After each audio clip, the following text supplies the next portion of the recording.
Hello, everyone. It is season 4, episode 10. Is it really 10?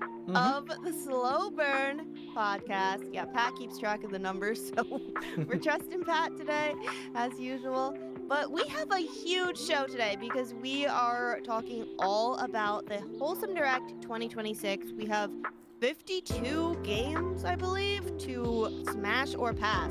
So we're going to be doing that literally every topic on this episode.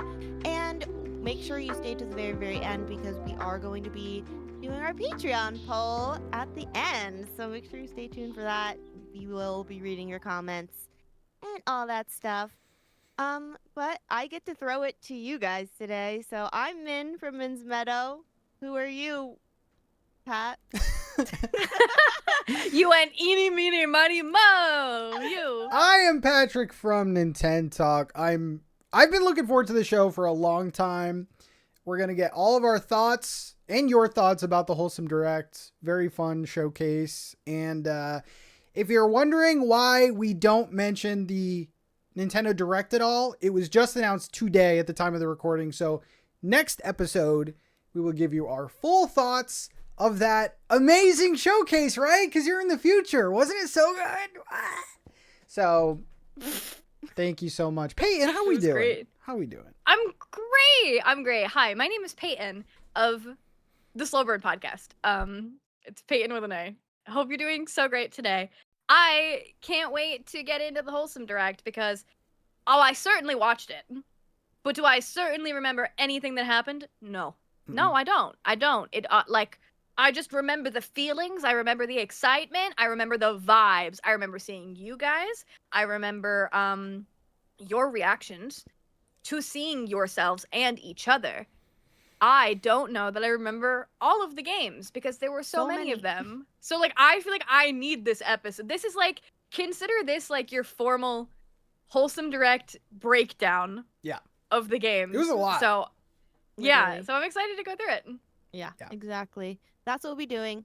And Pat wants to tell you all about the Patreon. I sure do. You can support the show and access all of our bonus content for as little as $5 a month. We do a after show after every single episode. We do a unedited video of every episode. So go over to Patreon and look at all the little extras. We also do this podcast in video form over on YouTube at Slow Burn Cast, and a lot of new subscribers recently. So thank you again for that. We made it. Yeah.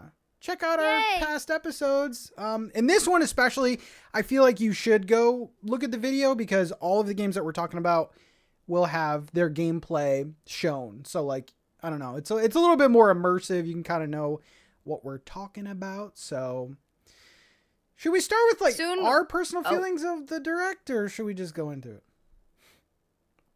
Do you want to talk about what are you feeling right now, Pat? I was gonna say, should we talk about going on in that? Your feelings being in it too? So, yeah, we could do that. And Peyton was in it. I was in it. Surprise! I was in it. That was cool. If you recognize any of these faces, and it's your first time watching, or voices. Mm-hmm. That's we were all in it. We were in it. We were all in it. How did it feel, Pat? It felt good. It was funny because Min was one of the first, or the first creator. I was the first co-host. I was shocked by that. And then I was like, okay, maybe Min and I are going to be closer because we're both in the same, whatever. But I was towards the end. I thought they cut you. Yeah, you said that in chat. I was like, I didn't even think about that. So, but we'll get into what our announcements were, but we had I think 2 of the biggest games. I mean, there were some big games in there. But no, I wanted to say, I said this in my stream.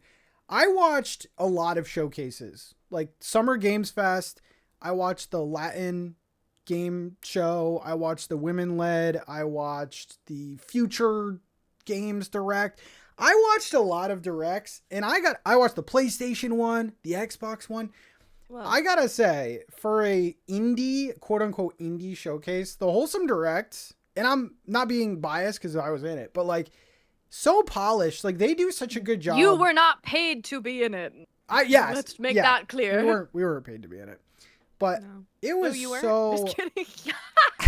I was. Just kidding.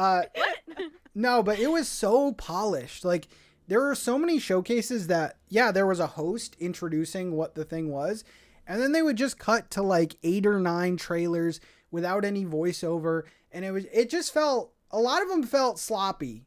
And the Wholesome Direct is getting better and better. It's such a good showcase. Like even if you don't like cozy games, like it's so engaging. Pacing is great. Like I think it's one of the more enjoyable ones, like besides the big boys. But like even the Summer Games Fest, there was just like trailers with nothing, like no narration or whatever. And I get that that's how a lot of the companies send it to you, but I like the extra effort that they put in to like do their own voiceovers. And Yeah, they do. I was just thinking that like Jenny voices some of them over. Yeah. And that makes a huge difference, because some of these trailers, and we're going to talk about some of these games today, some of the trailers, like, you don't even know what the game is based on what they show. It's like a 30-minute cinematic, and then it says, wish list. It's like, what am I wish listing? So, that was my main takeaway. But we'll give our grades at the end. But, yeah. But it was cool. It was cool that we were all in it in some way. So that was cool. Yeah, I was absolutely shocked to be the first co-host. Like, that's great for me, just because some people are gonna watch it and that's the only, like, they get that far. Like, They tuned off. They Yeah, clicked off you know after what they I saw mean? you. They said, we're done. I'm like, oh my god. But no, seriously, I was like really shocked, because I'm like, oh, I wasn't ready yet. I'm like, I'm not ready for that. Like that was crazy. I thought they picked really good co-hosts, of course. No, but I really do think they did. They pick a lot of different people and a lot of different like backgrounds and gaming preferences and stuff, and it was really cool to be in it and be a co-host. I feel like it made it even more special to watch it. And to see, okay, is it really the game I thought it was? Because, yes, I thought it was Fields of Mistria. I did think so, and it was. And we'll talk more about it, but I was like, oh my gosh, I can't believe that. And Pat thought his was Unpacking 2 or something, and you were really close, though, because it was an Unpacking related thing. So we'll get more into what I have a lot to say about... Not the Paralives part, but I have a lot to say about Unpacking, and it's not good. Okay. So let's. Okay, I so love we'll that Pat does this. This is my favorite thing that Pat does, is he sets something up like he's gonna drop the spiciest thing in the entire world. It's You just pretty have to wait. spicy. It's pretty spicy, and I think you guys will agree with me, honestly. I think a lot of people will agree with me, but just remind me when we get to that part. I think I'm gonna be doing it, so. Pat has I think a you are. spicy take. I will not forget. Stay tuned to the end. Sorry to give you a 2-hour warning on it, but yeah. Yeah, I was gonna say. Yeah. All right. Are we ready to get into the? Oh wait, snack? I was in it Peyton too. was in it too. I'm sorry. I was in it feeling too. bad. My voice was in it. But yeah, I was so excited. I talked about a couple episodes ago that I did not apply as a co-host this time. I have gotten to do it before, which was so awesome. But also I'm just like kind of taking a step back from things right now. But it was great, because what happened was, after I had made that decision, I think it was like within a couple days of them announcing the co-hosts of the Wholesome Direct, and of course I was so excited for you guys and everybody who was in it. But I did have this moment of like, aw, I won't be a part of it, but that's okay. And then I opened my email, and I had a nice little email from my friends at Discounty. And if you didn't know, I voice acted for them when the game launched. I did a series of trailers that were on their YouTube channel, like explaining game mechanics. And I also sing the jingle for the trailer too. And Give us a taste. no, you can go listen to it. I love that jingle. It's so I do good. too. I do too. So yeah, they asked me if they could employ me to voice act for them for their update trailer, and I was so excited because I knew it was going to be a part of this direct, and I was glad that I got to be involved in some way, shape, or form. And I was really glad to be involved in like an acting kind of way this time. And also it's exciting too for me because this trailer is like on their Steam page. The first set of videos I did were like on their YouTube channel and they were super cool, but now I feel like extra cool because I'm on the Steam page. So I know that if you recognized me. I know that you're kind of stepping away from content, but I think you should push for this kind of stuff too, along with, I mean, it's a lot. Yeah. Because your voice is great for it. Like, it's a good Thank you. narration. Yeah. Like, it's clear. Yeah. Like all these other game things that didn't have the voiceover. Literally. I hired you. Hire me. Yeah, we don't have to spend too much time on it because the Wholesome Direct, but if you're curious more about my stuff, I posted a long thing on my community tab about me stepping away from my own channel for a bit to work on acting and writing stuff. But I'm still here on the podcast. But yeah, one of the things I'm trying to do is voice act. So that's why I'm like, you might not miss me too much. Like maybe I'll be in the space in other ways. But yeah, I was really glad I got the opportunity. And it just felt cool that like you guys were a part of the Wholesome Direct, and I'm glad I was like a little moment in there too. You and were. It was good. I thought Pat was going to be announcing you like discount That'd tea be and so then like funny. your trailer, and so when it didn't happen the way in my head it was going to happen, I almost was like, oh my god, wait, that is paying right now, but like I didn't see Pat. Like, so then I was like, so You're like, many oh yeah. thoughts. Yeah, so many thoughts going through my head, but it was so special because like we all got to be in it in a way, and like I don't know, I just love it. I love that we Yeah. all were like individually highlighted, but we're Mhm. all like, you know, a unit. So it's Yeah. exciting for all of our people. But yeah. Okay, now are we ready for the smash? do it. Hell Pass? yeah. Smash or Alright. pass. So that's going to be every topic of the show today. And like I said, we are going to be doing our Patreon poll at the very end of the show. So make sure you stay tuned for that. But we're going to start off with the very first game that was in the Direct. This was called Dressmaker. Well, they did start the show with like a little reel of kind of like what's to come, but this was the first like long trailer, and this game is all about becoming a dressmaker. You choose fabric, you cut out the patterns, and you sew them all together to satisfy or sabotage townsfolk in this cozy crafting game inspired by real dressmaking. And it's kind of giving Bridgerton vibes, and it's just so cool and such a different concept. You have to like line up all the little things, cut them out, and like actually kind of simulate sewing it together. So what do we think of Dressmaker? This one has a September 2026 release date, but no official like day in September. Yeah, I love this. I feel like adult me will enjoy it, but like childhood me would have died for this because my favorite game ever was always Style Savvy on the DS, and I loved like before I got into like theater and stuff, I always wanted to do fashion stuff. And so I feel like I would have loved to have a game like this because I was obsessed with like Project Runway and stuff. And I loved this time period. I love how the dresses look. I love that it's crafting in a different way. I don't know about you guys, but I haven't played a lot of like clothing making games. And I just think everything looks cool, like doing the sketches to putting things on the mannequins. I love the character portraits are super cute as well. Yeah, smash to all of this. I think this game looks super fun and I will be wanting to play it. I love that. Pat, do you ever want to make dresses? This was a banger start for me. Hell yeah. I do like how we have so many games that are like focused. Like we have so many focused games. Like we have Puny or the Florist game. The florist one. Yeah. So like we just have like so many specialized games. I don't think this game is for me, but the trailer and everything that we did see, it looks like they actually have knowledge of dressmaking and clothing. Like, so that's pretty impressive, but I think a lot of people are going to enjoy this. I'm going to be passing on this one. Also, September is turning into like a crazy month for so many games. Like our September Smash or Pass is going to be overwhelming.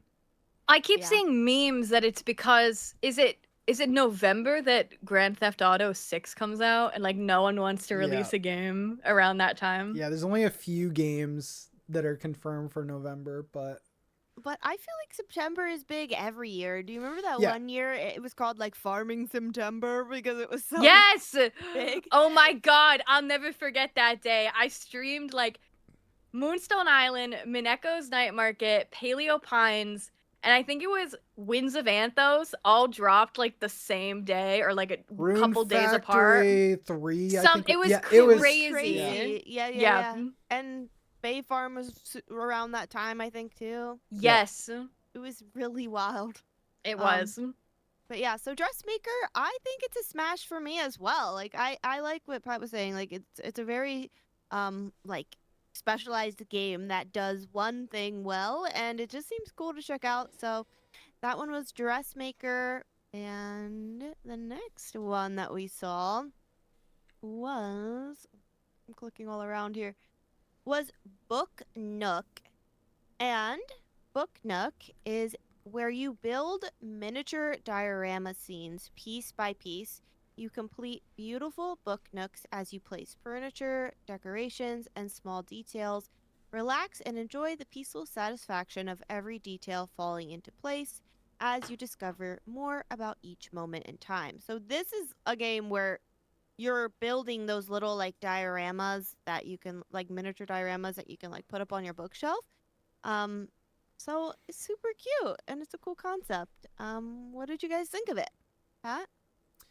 Yeah, I've never done one of these IRL, but this is a good idea. I'm kind of shocked that there hasn't been a game like this already.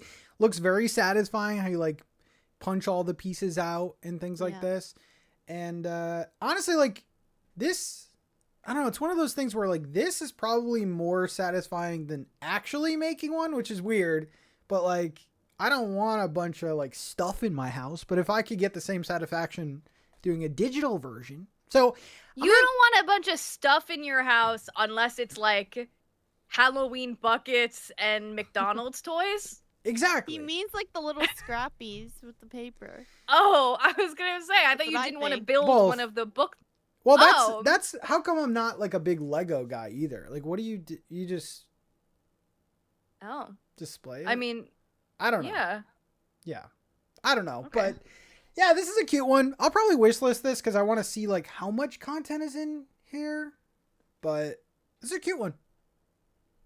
I have one of these things in real life that was purchased for me, and I went to go build it a couple months ago because I thought it was like super easy. Very complicated, very complex, lots of instructions. And I was like, wow, this looks so fun, but I need to do this on a day where like I have brain power. So I still haven't built it, but I keep wanting to. Because I love these kind of things. Like imagine, look how cute my bookshelf would be if there was a cute little thing with like lights in it over. Like that would be so great. But it's not. Ooh. So I love the idea of this game because I love the idea of those things, like the book stand things. And I just love the art style of this. And it looks very satisfying, very pleasing. I feel like I will suck at this game. I think I will be trash at it. I shouldn't be trusted to put something together, but oh boy, do I want to try. So I'm going to say smash. I think this game is really creative. I think the art style is very aesthetically pleasing. And even though I think it might be complicated, like they're calling it a puzzle, on the tags at least, it seems like it's going to be chill. But Yeah. even if it's not, I think it looks really cool. Yeah. I'm gonna say wish list. The game kind of reminds me a little bit of, I think I forget what game was, but it was like the sticker book one where you like put this, you had to take the tweezers and you like put the stickers around. Oh yeah. And yeah, it kind of reminds me of that in a way because it's the same kind of concept of like instead of doing this in person, you can do it in a game, and it's just easier and simpler and sometimes more satisfying that way. But yeah, I don't know. I just wonder how detailed it will be and if it will still be a little bit tricky. But I'm definitely interested. So that was Book Nook. This one has a coming soon release date, and yeah. All right. Next up, that's my drum roll, is Fields of Mistria 1.0. Let's go. Oh my gosh. I was just screaming. I can't believe it was the third one announced. So if you don't know Fields of Mistria, you've never maybe listened to this podcast before, but we've already had the They one. might not have. Maybe they discovered you it don't. from the Wholesome Direct. That's true. Yeah. So Maybe you did. Maybe you did. But yeah, it is a pixel art farming sim that has magic and romanceables and like rebuilding the town after an earthquake, and it has mining and dungeons, and it has so many things. Farming and ranching and all of the things. And it's really exciting because they announced the 1.0 release date, which is August 5th of 2026, coming to Steam. We didn't get any console release yet or anything like that, but they are working on that because they actually are switching game engines. Oh. They are switching game engines entirely on July 7th. So they have a beta Oh. running for that right now if you want to opt in. Because they've outgrown their other engine. But in this update, you will be able to fully romance and marry and have babies with your favorite romanceable. So all the 10 Heart events will be there, and there will be 2 new vendors. And in this trailer, they showed one of the babies, which was Juniper's baby, with your character, and like she even had purple hair. So I'm guessing like the characters are gonna look like they're the parent that you marry or whatever. And then it even showed the parents of Island and Adeline in the trailer. Like, that's so cool. So I'm just so excited to see more about this. But I won't go into all of it now, but if you want to see more, I have a video on my channel about it. Hey. But yeah, what were your thoughts on this, Peyton? my thoughts was I was so relieved that you were announcing this because you have been very excited, obviously. But we all just knew it was going to be like an exciting announcement, but just like even more exciting if this was the game that you were announcing. So the fact that it was made what I think I blacked out watching the trailer for the first time because I was just so excited that you had announced it. I know. I was like, oh wait, I gotta like look at You're the like, I trailer. gotta watch the trailer. Yeah. I was like, And the trailer, I mean, like, there was so much being thrown at us so fast. I mean, getting to see so many things we haven't seen before. I love Fields of Mistria. It's definitely one of my favorite games in total, but also favorite farming sims. I mean, getting to see the wedding stuff, you know, like, they're servicing the fans because, of course, it's a wedding to March in the trailer, who is, like, a lot of people's favorite. Not mine, but it's okay. And then, yeah, seeing the baby was super cool. And then just all of these other things that we haven't gotten to see yet. I'm really excited to see Fields of Mistria 1.0. It's not surprising that it's going to be in August because the game originally released in early access. Date that they originally released early access, yeah. Yeah, so it's August what? 5th. Okay. 5th. Yeah. So, yeah, I'm really excited about this. I think that they'll come to consoles eventually, but I didn't anticipate them doing a console launch at the same time just because there's so many new mechanics in 1.0 that haven't been there yet. So I'm really excited about this. I can't believe this was like one of the first announcements. I thought this was one of the biggest announcements. And definitely one of my standouts for sure. I think this game continues to be one that I'm really excited about, and I think a lot of other people are excited about too for good reason, I think. But Pat, is this gonna bring you to Mistria? Or are you still waiting? It is, but I have questions. So I think Min can answer them. Yes, she will answer them. I think the main takeaway is 1.0. It's finally done. New game engine, which I didn't even realize. What's the percentage we get a console release this year, though, you think? Okay, so the beta started I think it started the day that everyone got the email that was like, Fields of Mistria is in the Wholesome Direct. So it was a couple days before the Wholesome Direct that they launched this beta for the new game engine that they're switching to, because they want people to bugs and like check it out and make sure it's good. Yeah. So to have a release date for that too is really interesting because I mean, some people say switching game engines is a really big deal. Like this could It really is. like Yeah. mess up the game, and the whole reason they're doing it is to eliminate silent crashes and to make the game easier to port to consoles and make the game easier to mod and all of that. So I totally was like, there's no way it's going to be a console release date then.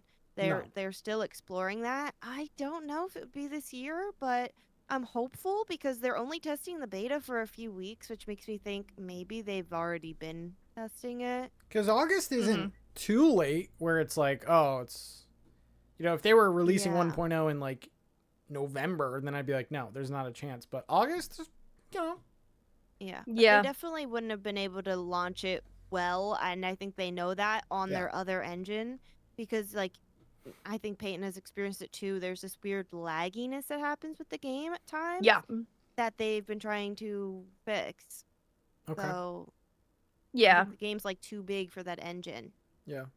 Yeah. I would be surprised. I think it depends on how smooth the rollout with 1.0 is going to be because like I said, like there's going to be so many new mechanics that have never existed in the game before, so they're going to have to see like how easy is it for people to run all of the new stuff that's included, and also switching to a different engine. So, yeah, I don't know. I mean, I wouldn't be the most surprised ever to not see the console release this year. But I don't. It's a couple months after. Yeah. I don't know that it's going to be a whole year, but I don't know. Yeah, because this team seems pretty on it with stuff, Yeah, I was going to say that too. Like, I'm excited for the console release. Like, it's definitely going to make me play it because, we always talk about early access and like, oh, I'll see it when it gets to 1.0. But, this is actually 1.0. And yeah, I think everything else, like, I think we're going to look at future farm sims, future cozy games that go into early access. And I think we're forever going to compare them to Fields of Mistria's early access experience because they were very concise. You always knew what was happening. You always knew what time frame it was happening in.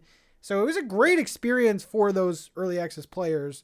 So yeah, I'm excited. Yeah. I'm excited for the full Yeah, release. their early access was always like on this, I don't even know how to word it, but like it was always like, okay, here's the first year of the game. Here's their roadmaps. They were on point. They were like filling the game in like consecutively, like rather than people kind of throw their game out there and they're like, here's our game. You can play like 5 days. Oh, there is a festival for winter, but not for summer. Like, you know what I mean? Like it was kind of like on a perfect timeline of how they did early access. So I appreciated that. But yeah, so that's Fields of Mistria and 1.0. I think everybody knows that that's the biggest smash of my life. Oh, are we going to do, wait. Are we going to do our picks of the Direct? Our Patty's picks of the Direct? I don't even know like what my pick would be. Because I didn't think about it until this maybe moment. A top 3. This is my pick. We could do picks, but Min can't choose this one. We can do picks, but Pat can't pick any picks. So this is my pick. I'll watch. Me and Peyton picked this one. Yeah, this is my pick too. All right, next up is a game that I've gotten to play, and I really liked it. It's called Spirit Crossing. And I remember when Jenny was on the podcast, she's the host of the Wholesome Direct, she talked about this one, and I don't know if that, I don't think it was the first time I heard about it, but I was like reminded of it again. And this is a cozy MMO that honestly kind of forgot was upcoming as well. And it shadow dropped its open beta, so you can play it for free on Steam and mobile right now if you want to, which is really cool. And it's made by the same people who made Cozy Grove. So if you've ever played that, you'll see like the little bears that they have in that game in this game, and things like that. But you essentially can like decorate your house. You can run around with friends. You can glide in the air.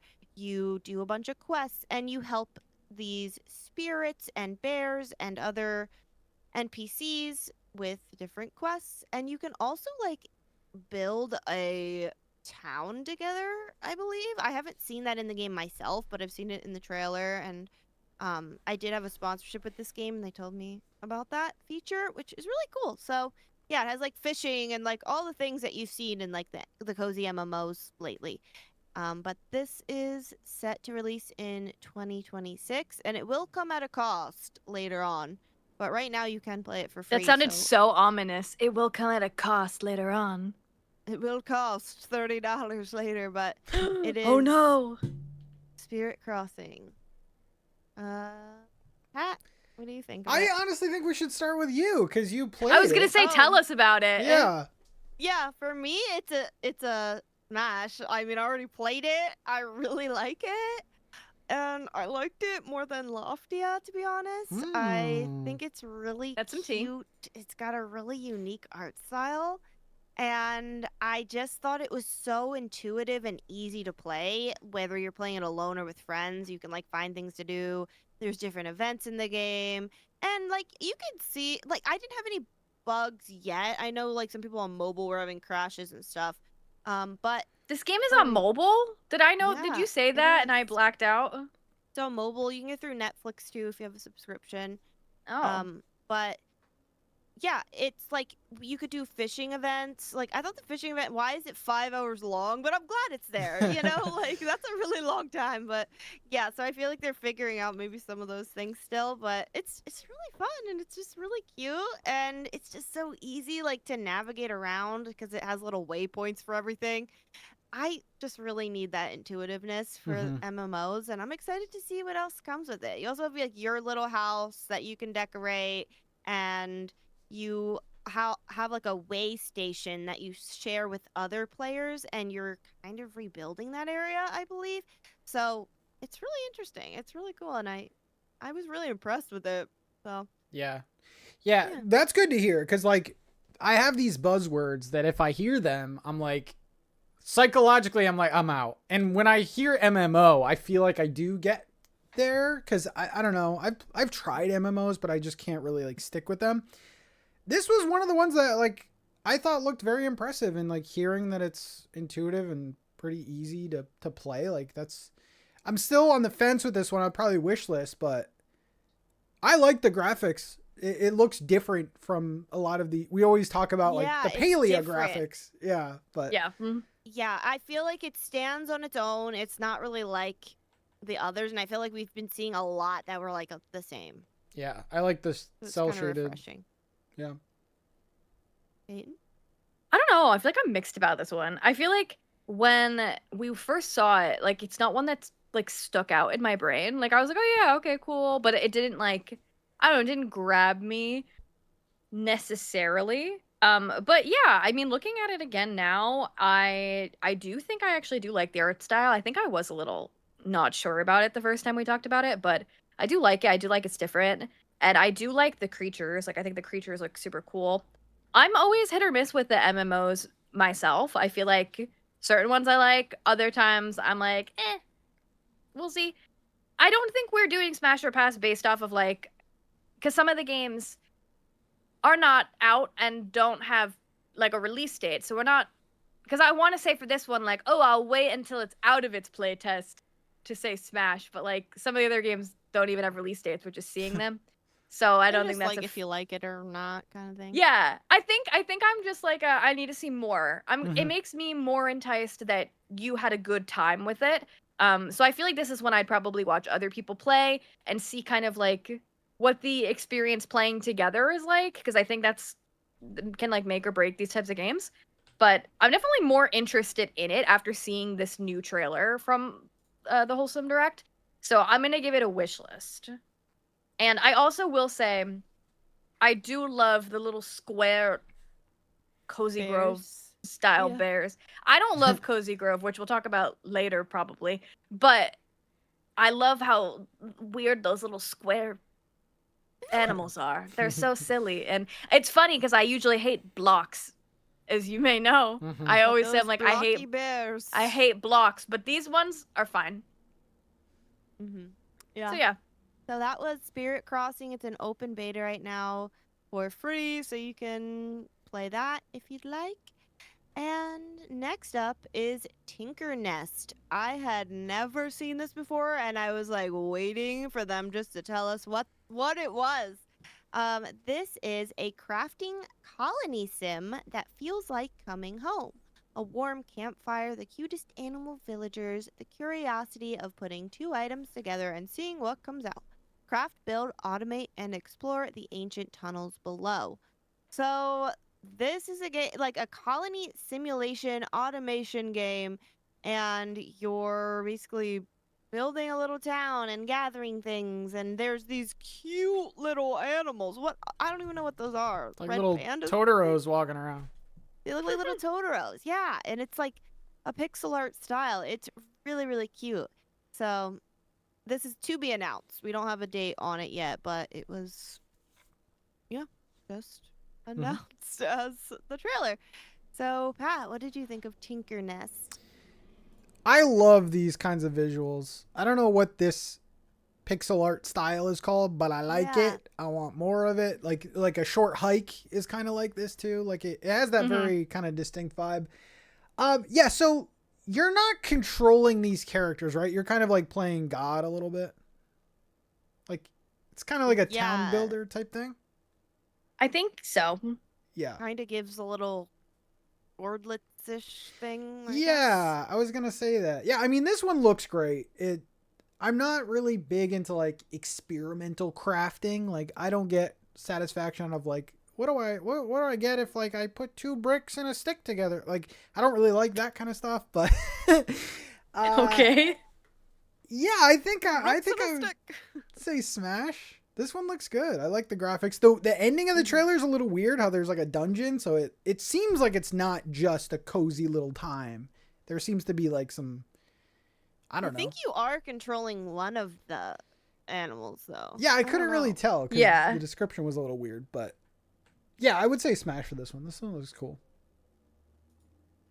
Yeah, I love this. I think this is so cool. I agree. This art style, right away, I was like, oh, what is this? Like, I feel like with a showcase like this, where there's so many games, it's hard to have some of them stick out in your mind. And I definitely remember this one sticking out because immediately I was like, oh, visually stunning.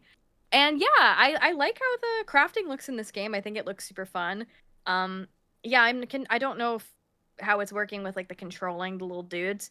I like that one of them is like stuck in a cage and you have to help him and then he wants food. So I think that's so sweet. Is it a little creature collecty in a way? Maybe. And I like that. So I think Smash. I'm interested to see more about this one. This isn't a world premiere, right? Like I had never heard of this one either. I think so. But Not that I think I know everything because I definitely don't, but I don't This remember one. them having banners like that, but like world premiere or whatever. But Right. I've never seen it. I think they said it verbally. Oh, Right. okay. Yeah, that's right. But- That's right. Yeah. yeah. Well, this one was so cool, so I say Smash. Yeah, I say Smash as well. It just looks so cute and wholesome, and it just looks a little different than things we've seen. Like, I'm still wanting to know more about it, so I'm gonna say Smash on Tinkernest. And next up, we have. Oh my gosh, I'm so bad at navigating on my links here. No, you're good. All right, we've got Moonlight Peaks. So Moonlight Peaks is coming out July 7th, and we have talked about this one on the podcast quite a lot. It is a upcoming vampire farming sim with this like eerie purple vibe, and we got to see a new trailer. We got to see more going on like within the town. I feel like a lot of the trailers have just been on the farm, so you can see a little bit of the romance and all of that. So you raise mystical crops, you learn spell casting and potion making, and you befriend or even romance the local werewolves, witches, and mermaids in this heartwarming supernatural life sim. So what did we think of this, Pat?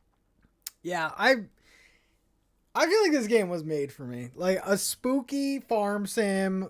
We actually all played it, right? At PAX. The demo, yeah. And I played a Yeah. demo before that too. I've played a Yeah. couple. And yeah, I forgot to say this, but a lot of these, I think most of these games have demos. This actually has a Switch demo, which I downloaded, but I haven't played yet. Apparently, it's just the Switch 1 demo. So, But this is a new demo that they dropped too. Yeah. I believe. Yeah. So I'm really excited about this one. I will probably try out the Switch demo, even though I would get the Switch 2 version. But yeah, I've been very excited to play this for a long time. And what I do remember from playing it at PAX, not this past one, but the one before, it feels, and I don't like saying this a lot, but it feels like Animal Crossing in the sense of like the character, like there's some weight to it. Like it reminded me of Animal Crossing. Like the demo that I played, it was just on the farm. We didn't get to go anywhere else. And it was just like doing basic things like chopping down things and, farming and watering. Like it was very basic stuff, but it all felt good. So I have pretty high expectations for this. I don't know if this is going to be everyone's cup of tea because it's very one note. It's just spooky, which I love, but I'm interested in the reception of this one, but I'm very excited. And it's not just like one or two things that are spooky. The entire game is very well themed. So yeah, I'm looking forward to this one. Nice to get a release date finally. But yeah, the demo is on the eShop. Check it out. And they have a new one on Steam. Now, it's coming out, notably, on July 7th. Don't care. Which is in the... Oh, so you don't have to wait for Halloween. You knew exactly what I was going to ask you. I've been waiting for this one. For Halloween. Yeah, I've been waiting for this one so long. It's going to hit different during Halloween, but I don't care. For sure. Maybe they'll have a Halloween update. Who knows? But... See, this one kind of reminds me more of like Fae Farm, I think, than Animal Crossing. But yeah, with more of like a darker twist. I'm really interested in this one. I mean, I remember when this game was announced, a hot second ago, I was interested. And then I remember when they said like, oh, it's going to come out in 2026. We were like, oh, that's so far away. But they're being published by Marvelous. So... in my brain, I was like, oh, maybe this game is going to like be bigger than I thought it was. Not that that necessarily means anything, but in my brain, that's kind of what I thought. So yeah, every time I see this game, like I'm definitely interested in it. And I will say like maybe it's just because of the like very I don't want to call it one note color palette, but the very purpley color palette of this game. Whenever I do see footage of it, it does blur together in my mind. I'm going to be a little honest. So I feel like I have to like rewatch things to really see some of the key differences. But I am really excited about it nonetheless. And I also like this kind of like Halloween witchy type thing. It really does give me Fae Farm though when I look at it. But I liked Fae Farm, so I'm cool with that. I like that you could become a bat in this one too. I think that's really fun. And I remember even though all we did was like walk around, I remember the demo we played 2 PAX Easts ago. It was very, very polished, like the tiny little bit. So that's pretty cool. They did a Switch demo. I don't know that I wrapped that around my brain, so that's pretty cool. I feel like you don't see that much. So it's gonna be a smash for me. Man, what about you? Yeah. It's a smash for me. I've been looking forward to this one. And it just has so many cute little details. Like the rocks are like alive and they're like these little golems and like stuff like that. And like Peyton said, you can turn into a bat. And I think you can turn into other animals and have like these other abilities. But yeah, I'm really curious. I really want to check out the demo as well. So I definitely will be looking into that. But that was Moonlight Peaks and it's coming July 7th. And we have a world premiere next, which is called In the Drift. A game about fixing the internet in space. Travel the asteroid belt and restore connections in a dreamy narrative platformer from one half of the creators of Sable. So this has a to-be-announced release date, and you're playing as Luna, who is a young engineer with a daunting responsibility. Maintaining an internet connection for the people of the belt as the drift pulls ever harder on the place they call home. Drive across drifted asteroids in your truck, repairing rusted radio towers and crumbling infrastructure in an attempt to keep people connected. So a lot of platforming in this, and I just remember being like, "What is this?" while we are watching this one, because it had its own very distinct vibe to it. What did you think of In the Drift, Pat? Yeah, this one looked cool. I've never personally played Sable, but I know that it's very atmospheric, and I did kind of get some similar vibes. Like, yeah, I think this one is going to be good. I like a nice narrative game in between some bigger games. So like, although I am excited for something like Moonlight Peaks and Fields of Mistria, it is kind of nice to like mix up with like, I don't know, maybe like a 6 to 8 hour game. This probably is, I'm guessing. So I would say Smash, kind of giving me like some Gree vibes, but more narrative. So yeah, I'm interested in this one. I would say Smash. Yeah, this is one of the ones that stuck out to me the most. I was like, oh, that's a Peyton game. As soon as I saw it, I was like, oh, right, cool. It reminds me, I've never played Sable, but it reminds me of Planet of Lana a little bit in the way of the very cinematic, like, cutscene sort of thing. The art style is different in this one, but that with the puzzle platforming, it seems like it's going to be a nice mix. I love a celestial space vibe. I love how the characters look. And I like this whole idea of like fixing the internet is kind of interesting. So this one was definitely one of the ones that stood out to me the most as being a nice like narrative heavy, but not strictly a visual novel. And I always love when there is there's stuff, but there's stuff like there's story, but there's stuff like there are things to do. So definitely a Smash for me. Plus, I just love how the character looks. I want to wear those overalls. They look like the comfiest things in the world, and I love them. So Smash. Yeah. Yeah, for me, I think it's going to be a wish list. I need to see a little more, and especially with the platforming, I get a little nervous. I don't know, but I really liked the vibe of it, and I'm still really interested in it. So that one's going to be a wish list for me, which this one was called In the Drift. Next up, we've got... Oh, this one's really cute. Happy Castaway is a cozy exploration adventure where a capybara pup and a clever crow solve puzzles, help lost animals, and explore a mysterious island after a devastating flood. Play solo or with a friend in this relaxing narrative adventure about curiosity, friendship, and finding your way home. And this has a to be announced release date.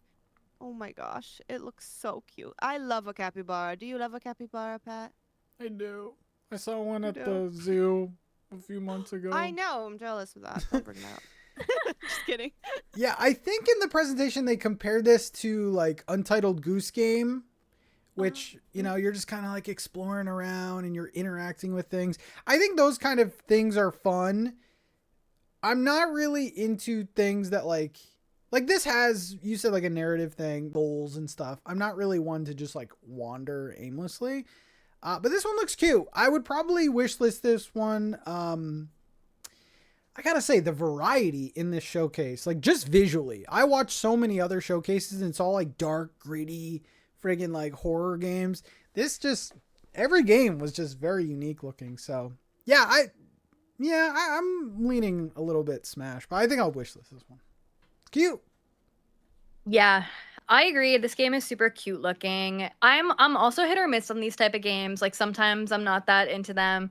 Other times I am, like Little Gator Game, I love. Yeah. But like something like Little Kitty Big City, I was just kind of like okay on. So I feel like I gotta be in the mood.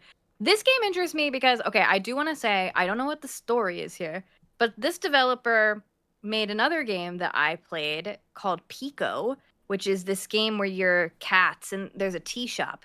And it's in early access. It's been in early access for like a couple years now, and they haven't been like updating. I haven't heard an update on that game.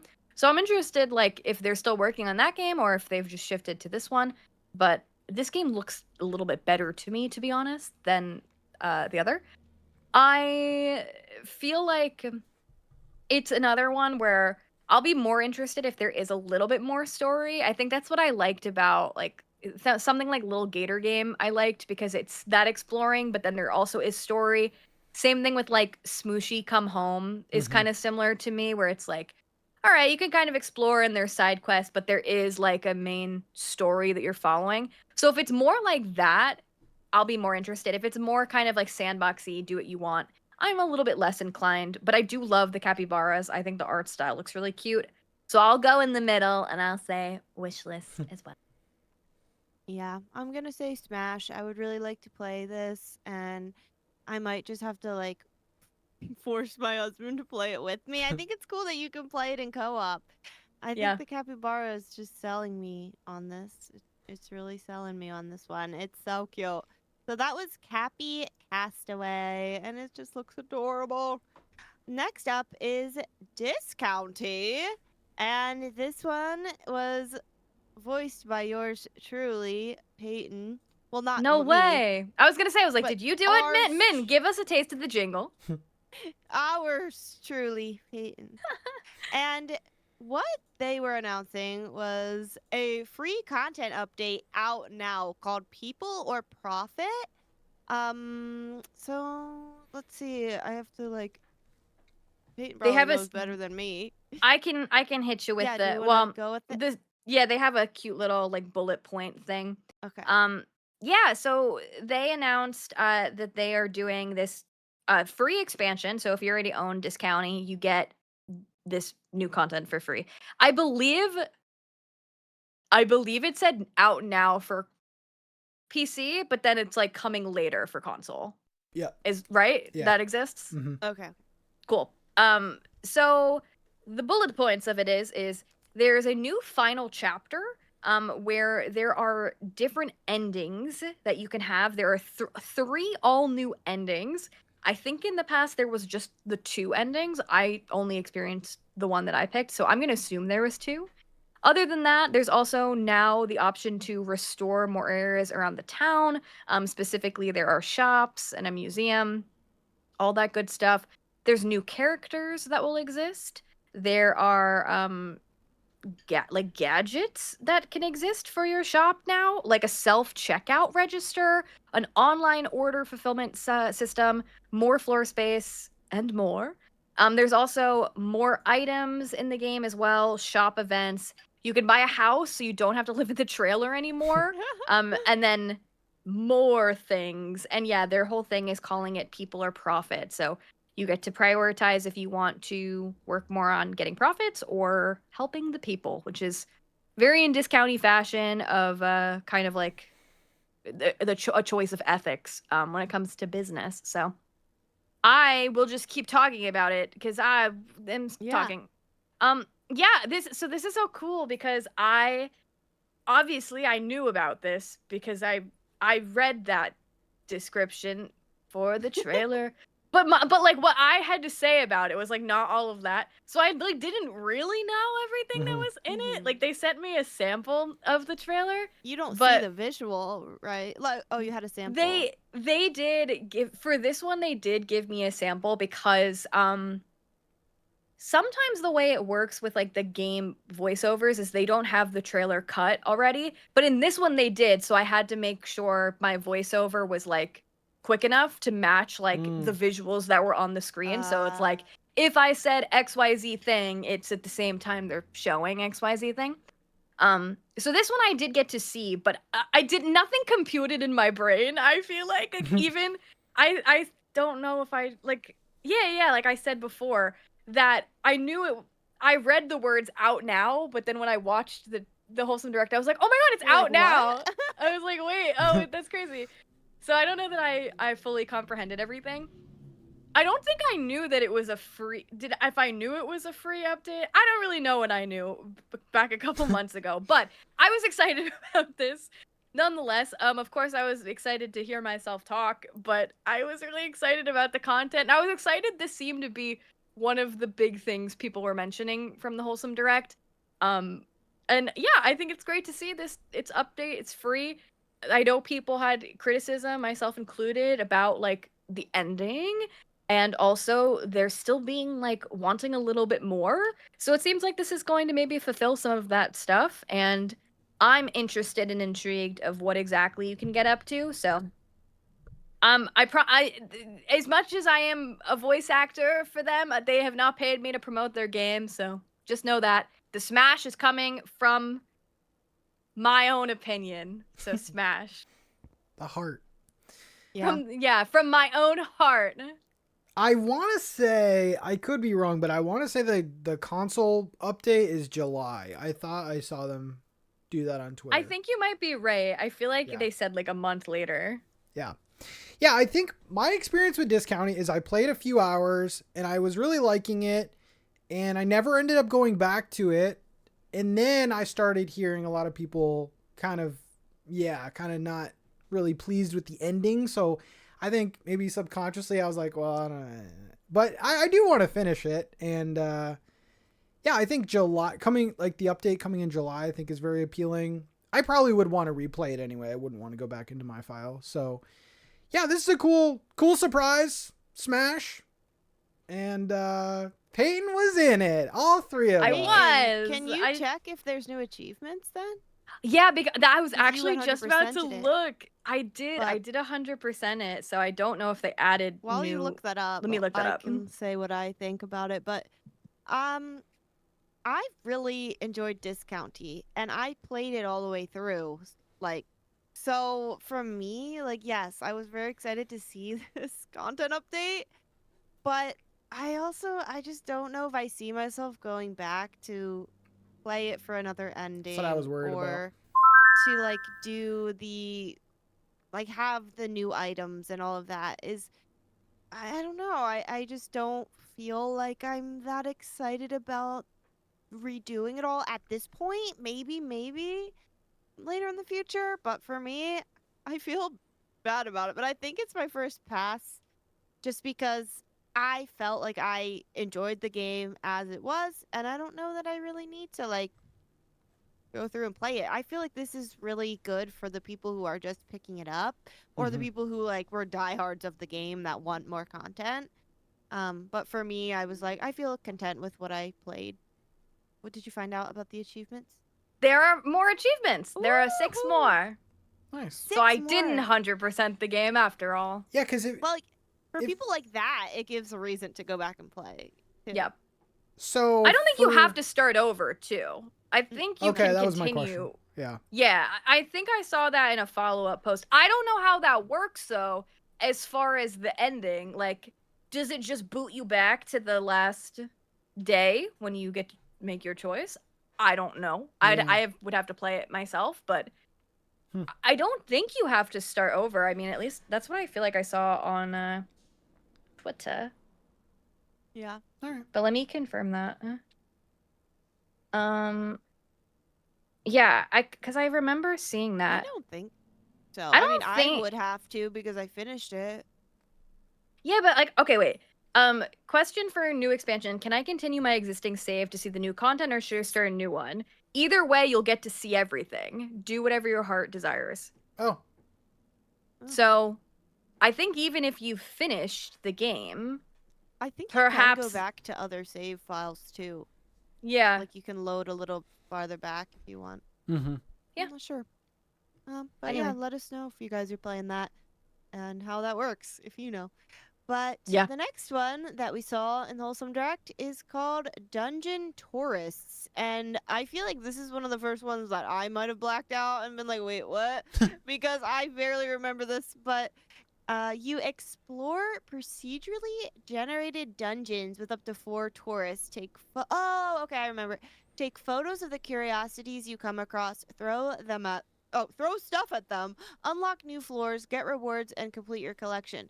So you're kind of going around like in Pokemon Snap or like Penko Park, and you're taking photos of the different things you're coming across. And you can do it with up to 4 friends, which is kind of cool to do this in co-op. So yeah, what do we think about this one, Pat? Yeah, they got me instantly because a couple of the characters looked very similar to Animal Crossing cats. So all the characters are cats. Like when you first You start, think these like I looks like I drew them with a marker piece Well, of when love. you Like it first looks like I start the took trailer- a Sharpie. there's a black cat that looks exactly like Kiki. So I was like, they definitely did that on purpose. It's okay. Because there's a character creator and like it's all cats, but Oh, okay. I love the idea of a photo like Pokemon Snap style game with friends. I think that sounds amazing. And like, you know, you can each compare your photos and you can also play it efficiently too. Like, okay, I'll look on the left side, Peyton will look on the right side, Min will look like backward. Like you can get, you know, people to do different jobs. I didn't realize that it was procedurally generated, which I think is more appealing because then every run is like so different. I was worried about that it would be a little bit too repetitive. So even though I'm not a huge fan of these multiplayer games, I was gonna say, when do you call it friend slop? Because you called a game last episode friend slop, and I was like, whoa, that's crazy. I don't really like that term because I feel like multiplayer games are just like meant to be fun anyway. I just want to say you are the one that used that term. And introduced us. And introduced us to the term. Yeah. But okay, so friend slap to me, the definition is like there's not really a game there, just the interactions make it a game, if that makes sense. This has a game. There's a game. There's a point in this. So there's a cat that looks like Kiki. Yeah, and there's like a little I'm smashing. Smash. Yeah. You know, I like the Pokemon Snap style gameplay. I don't know if I love the art style. It looks like I drew it with a Sharpie marker, which I do think is cute, but it's not grabbing me. And I don't know. I feel like I don't play that many multiplayer games. But I feel like I would play this in the context of if you told me I needed to download it because we were doing it for a thing, I would do it.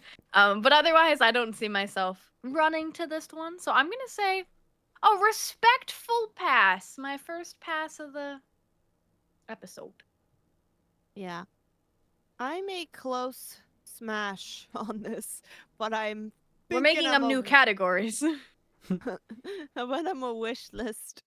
I could very much switch over to smashing it if my friends Pat and Pei would play with me. I think it would be really fun to play with others, especially. Especially how they're showing it off, but I'm not sure if everything's selling me, and I feel like it's part of like looking at the little pictures that you took. I'm like, what were they taking a picture of? I don't know. I feel like I just need to see a little bit more, but I love the concept. I think it's cute, so I'm going to wishlist it. So that was Dungeon Tourist, coming soon. You can wishlist it on Steam. I feel like we got to go through these faster.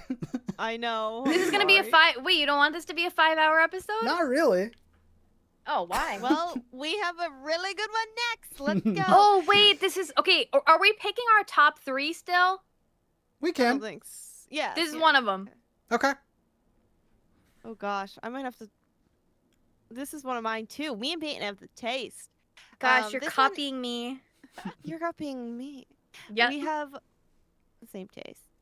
This one's called Fourleaf Fields, and we have definitely talked about this before, but you are in a farming sim. Everything is big and you are little. Your crops are gigantic. There's this cool gossip mechanic.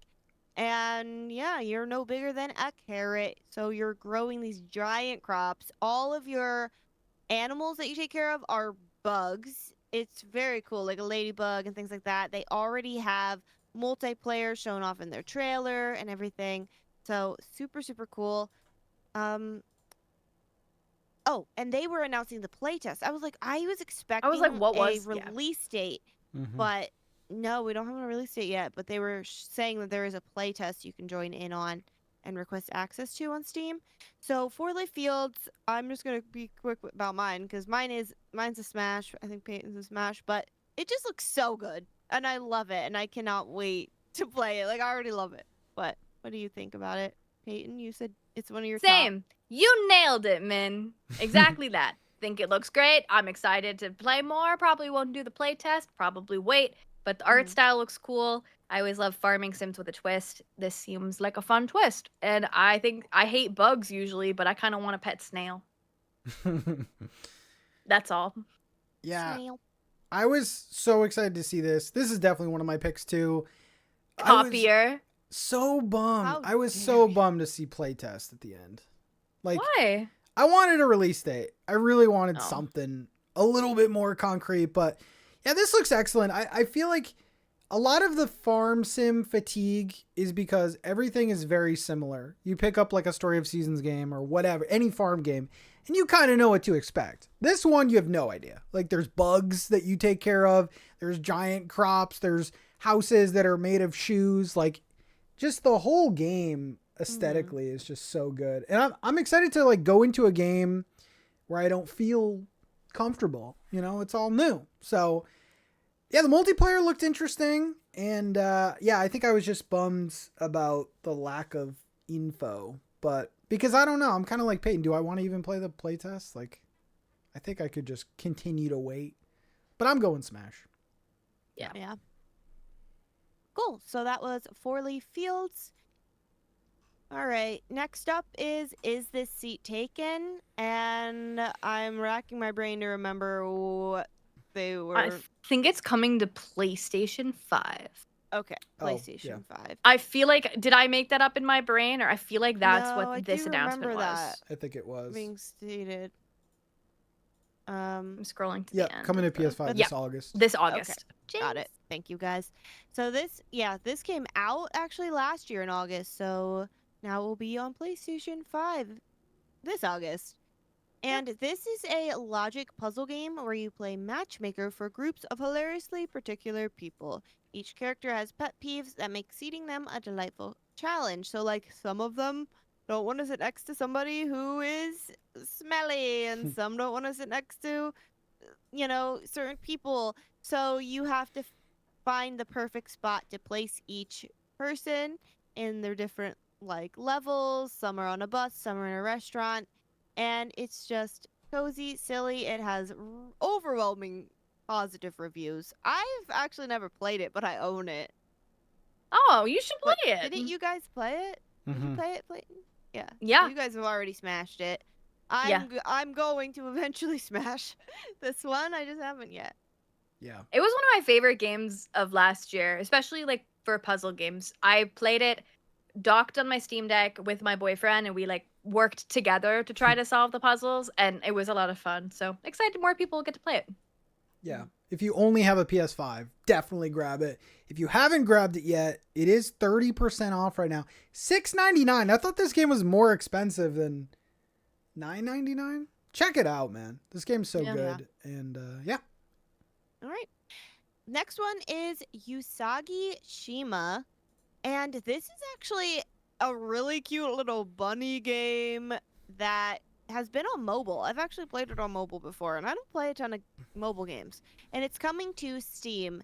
So, want to build a bunny paradise? Embark on a bunny-filled journey in Usagi Shima, where you transform an abandoned island into a cozy haven for adorable bunnies, entice fluffy tourists, deck your island with cuteness, and befriend lovable bunnies. And I will be honest, this game felt very like idle to me. You just kind of can do things with the bunnies, see where they show up on the map, and like you can decorate and stuff like that. And it is coming to Steam in October this year. We don't have an exact day yet, but October 2026. So what did you guys think of it? Pat? Yeah, I mean, visually, this is amazing. I think when I was reacting, I was like, I kind of just want to look at it. I don't even want to play it. Like, it looks like one of those, like, coloring books that everyone was into for a little bit. I think they're still in. Are they not? Are they still big? Did we move on? Yeah, I I don't know. think. Looks cool. Yeah, it's a lot of these, like, town builder type things, but there are, like, little mini games with the bunnies, too, which I think is cute. I'll probably wait and see on this one. But I do really like the visual style, and it looks like you can do quite a bit with the decorating. So this one would be satisfying to play. Probably not a stream game for me, but it's kind of like a nice chill little bunny town. So yeah, I'd probably do wishlist. Yeah, I think I would do wishlist too, because I could have been playing it via mobile, but I haven't. But I always think it's one of those games I'm like, oh, I should try that game, and then I just never do. So I'm excited it's coming to Steam. Maybe I'll be more inclined, but I don't know. I want to play it. I'm just not rushing. So I'll give it a wish list. Yeah, for me, it is a pass. I think it's so cute. I love the hand-drawn art style. When I played it on mobile, I just don't know how it's going to translate to Steam, so I'm curious to see more about that. But I just didn't find myself feeling pulled into the game as I had hoped when I played it on mobile, and it's kind of what I was looking for. So for me, I'm just gonna pass on it. And if I do pick it up, I would probably pick it up on mobile. Next one, I'm very excited to talk about. This one is Milki Delivery, which is made by the same team that made Minami Lane, which is one of my favorite games too.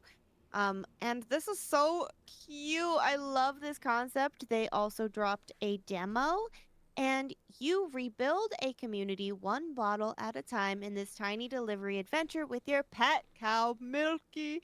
Gather resources and upgrade your barn, then bike along dirt paths, breezy meadows, and seaside cliffs to bring fresh milk back to the sleepy countryside. So it's a delivery game where you're just delivering milk, and it just looks so cute, and you have your little cow, and I love the art style. I like the simplicity of this feel like this team is really good at making games that are just simple and do I just think they're really great devs. So what did you guys think of Milky Delivery coming out this year? Yeah. There's two. They also did Kabuto Park. There's two developers listed. They did. And There are a couple. There are a couple. Oh, okay. Yeah, I played both of those games, Kabuto Park and Minami Lane, and it's like a nice sort of just like very short experience. You know, visuals are very charming, very cute, and I like these games a lot. Kabuto Park, I was really impressed with. If you want a nice little summer game to waste a couple hours, but yeah, this looks great. I'm definitely smashing this. I feel like going forward, I'm definitely like following what they're doing because they make good games and they're simple and it's not a big time sink. You know, you could play it in probably like one session. And this one looks cool. It says 2 to 3 hours on the Steam page. So it's kind of cool. They and could like sweet. pump out the games if they keep doing it that way. But yeah, and the art styles always look really good but different. Like the 3 games, if you compare them, I think they all have like a same kind of like color palette and vibe, but the actual styles like feel different to me. Yeah. I feel like I'm starting to get a little fatigued of the mail delivery games. However, this one I think looks really cute. I really like the art style of this one. Not mail, it's milk. Okay, but you're delivering. Just teasing. What do you mean? The Okay, courier well, games. I'm just you know what I the mean. cow. Yeah, well, Yeah. I feel like, you know, I've played a handful of like delivery games, and listen, I can't judge too much because I've also played a handful of farming games and a handful of creature collection games. But this one I do think looks really interesting, and I like that it's a short, sweet kind of experience and kind of, you know, that going in, and it just seems very wholesome, very cutesy, and I like the cow, I like the milk, and I like the vibes. So I'm gonna say smash. Yeah, same for me. Smash on Milky Delivery. It looks so cute, and I'm really excited for that game. I'm trying to decide if it's one of my top 3 or not. Oh. So come back to me. But the next one is Hidden Folks, and this one, oh my gosh, it really was memorable of a trailer because it's a hidden picture game where, why can't I think of the word? Hidden object game where you're clicking around in the game and it's black and white, and apparently it's a lot harder than it seems. But the funny, sweet part about it is that everything you're clicking is like voice acted by with these silly sounds like and like we always make those sounds here, so it kind of reminds me of us. And I just think it's so cute and funny. I don't know. So yeah, it's a black and white hidden objects game coming out in 2027. This is Hidden Objects 2 or Hidden Folks 2. So this is the second installment of the game. But I've never played the first one. But Pat, what did you think? Yeah, I never played the first one either. I liked this trailer a lot. I liked it just felt indie to me, you know, especially with, it just looked like a fun time making this game. That being said, I think I am gonna pass on this one. What was the one? What was the one recently with the like hidden object game you played? Lost and Found Co. Yeah. That's more my jam, I think. This to me, like, I'm not digging the black and white. I know it's for some people, but yeah, I get it. And the first one, I just looked up like the Steam page, and it does have really good reviews. But yeah, I think I'll be probably skipping this one. Yeah, I think I am as well. I'm also not a big hidden object girl, and I would be notoriously bad at this one, I think, because of the black and white. Though I do like it. Like, I like it's silly, goofy. It's like very like stick figure-y.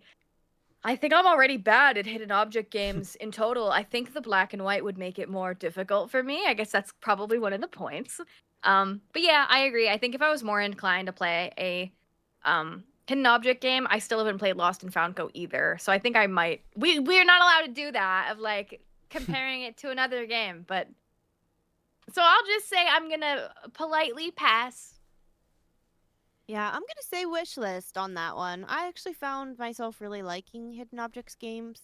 That one looks like it's more of a challenge, but the thing that kind of sells me on it is the sound. The bloop, bloop, bloop. So, yeah, I like it.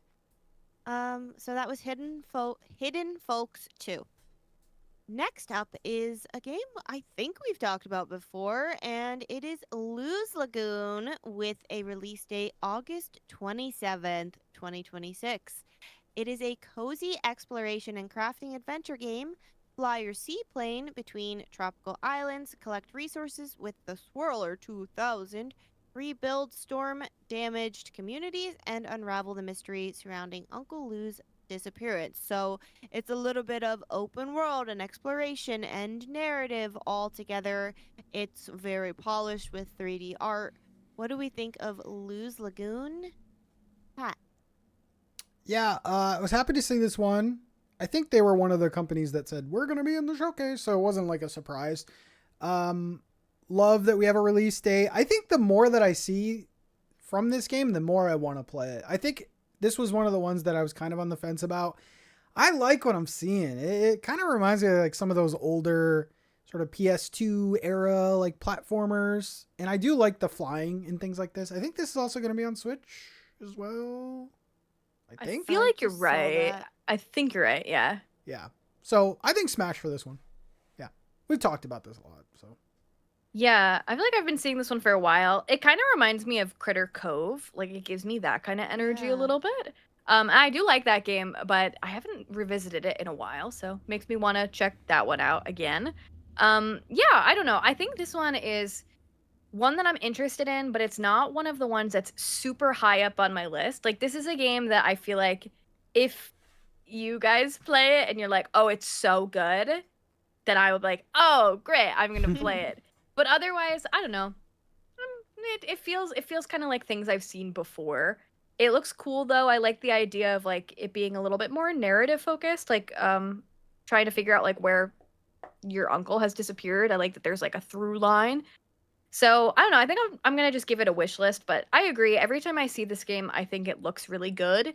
I just don't know why it's just not like one that's super high on my list. They didn't do Yeah. anything wrong. It's me. I'm the problem. Yeah, Lose Lagoon. I actually played the demo of this quite a while ago, and it was fine. Like, everything was fine. It's a cool game, but I just felt like it wasn't really grabbing me, and I didn't feel the sense of, like, I really, really can't wait for this. So for me, I think I actually am going to pass on it. There is a demo out now, though, if you want to check it out, and it is coming August 27th of this year, so very exciting. We've got just a couple more left for this portion of the show, and then we're gonna go to ads. But the next one was so unique, and I was like surprised we hadn't seen this kind of thing before. But this is Beast Folk Barber, to be announced game. We don't have a date yet. And in Beast Folk Barber, which had a code name in the past, Project Salon, but it's called Beast Folk Barber. You're a barber in a city full of beast folk. Chat with your customers, style their look, help them see something new in the mirror and in themselves. And it's kind of like these characters come up to the mirror and you are picking out their hairstyles and their look, and you're literally a barber, but to me it feels like you're almost character customizing like the character, giving them a makeover, and it's pretty interesting. So what do we think of Beast Folk Barber, Peyton? You know what?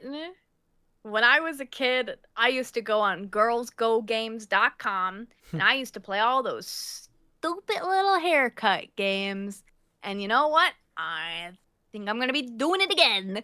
Okay, I have notoriously said I don't like when animals are people-like. In this case, I'm fine with it.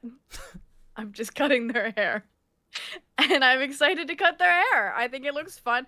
I don't know if, like, I wonder if, like, the cutting their hair has anything to do with, like, what they say to you. Like, is it, like, a branching story based off of, like, if I gave them a hot haircut or not? Like, I want to know. I don't know.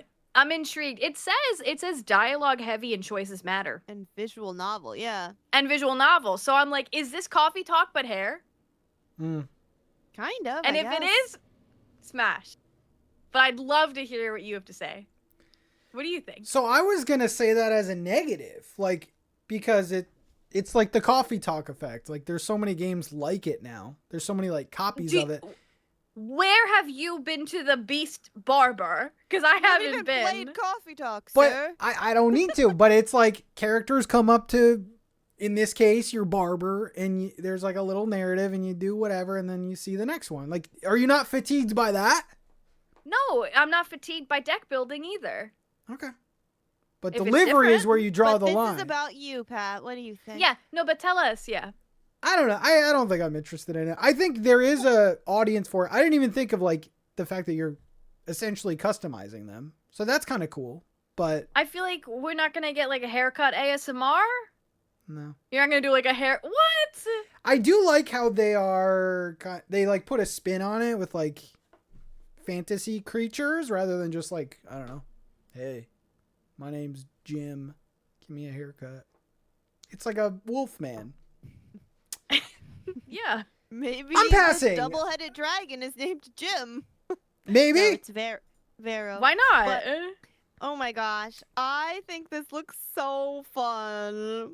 Yeah. I'm gonna play this for sure. And if it has a coffee talk vibe, oh my gosh, that's great. Like, I just love that. I like that then it has like a beginning and an end, and I can kind of like play the game, wrap it up in a bow, and like move on to another short and sweet game. And it just seems unique and fun. So I'm gonna play Beast Folk Barber whenever it comes out.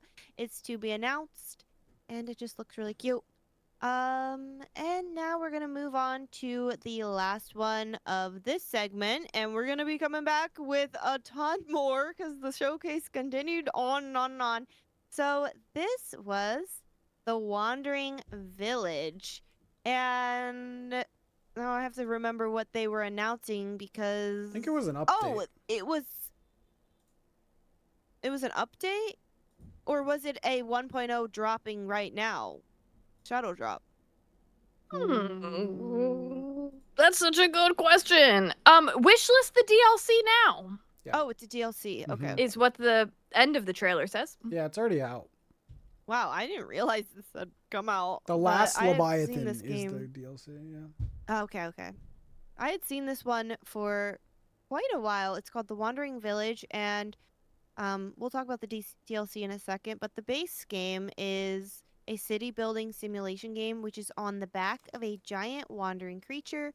You can build your settlement and form a symbiotic relationship with the Colossus something words. With the I hate Colossus. reading. Oh my, the Colossus. Thank you. Of course.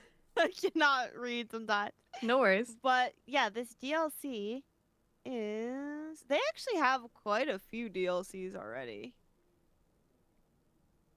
Yeah, I Thank see. you to I Ocean think- update. There's a bunch linking of Yeah. DLC for me. I'm so thankful because I can totally find it. I'll have to just look through the showcase here.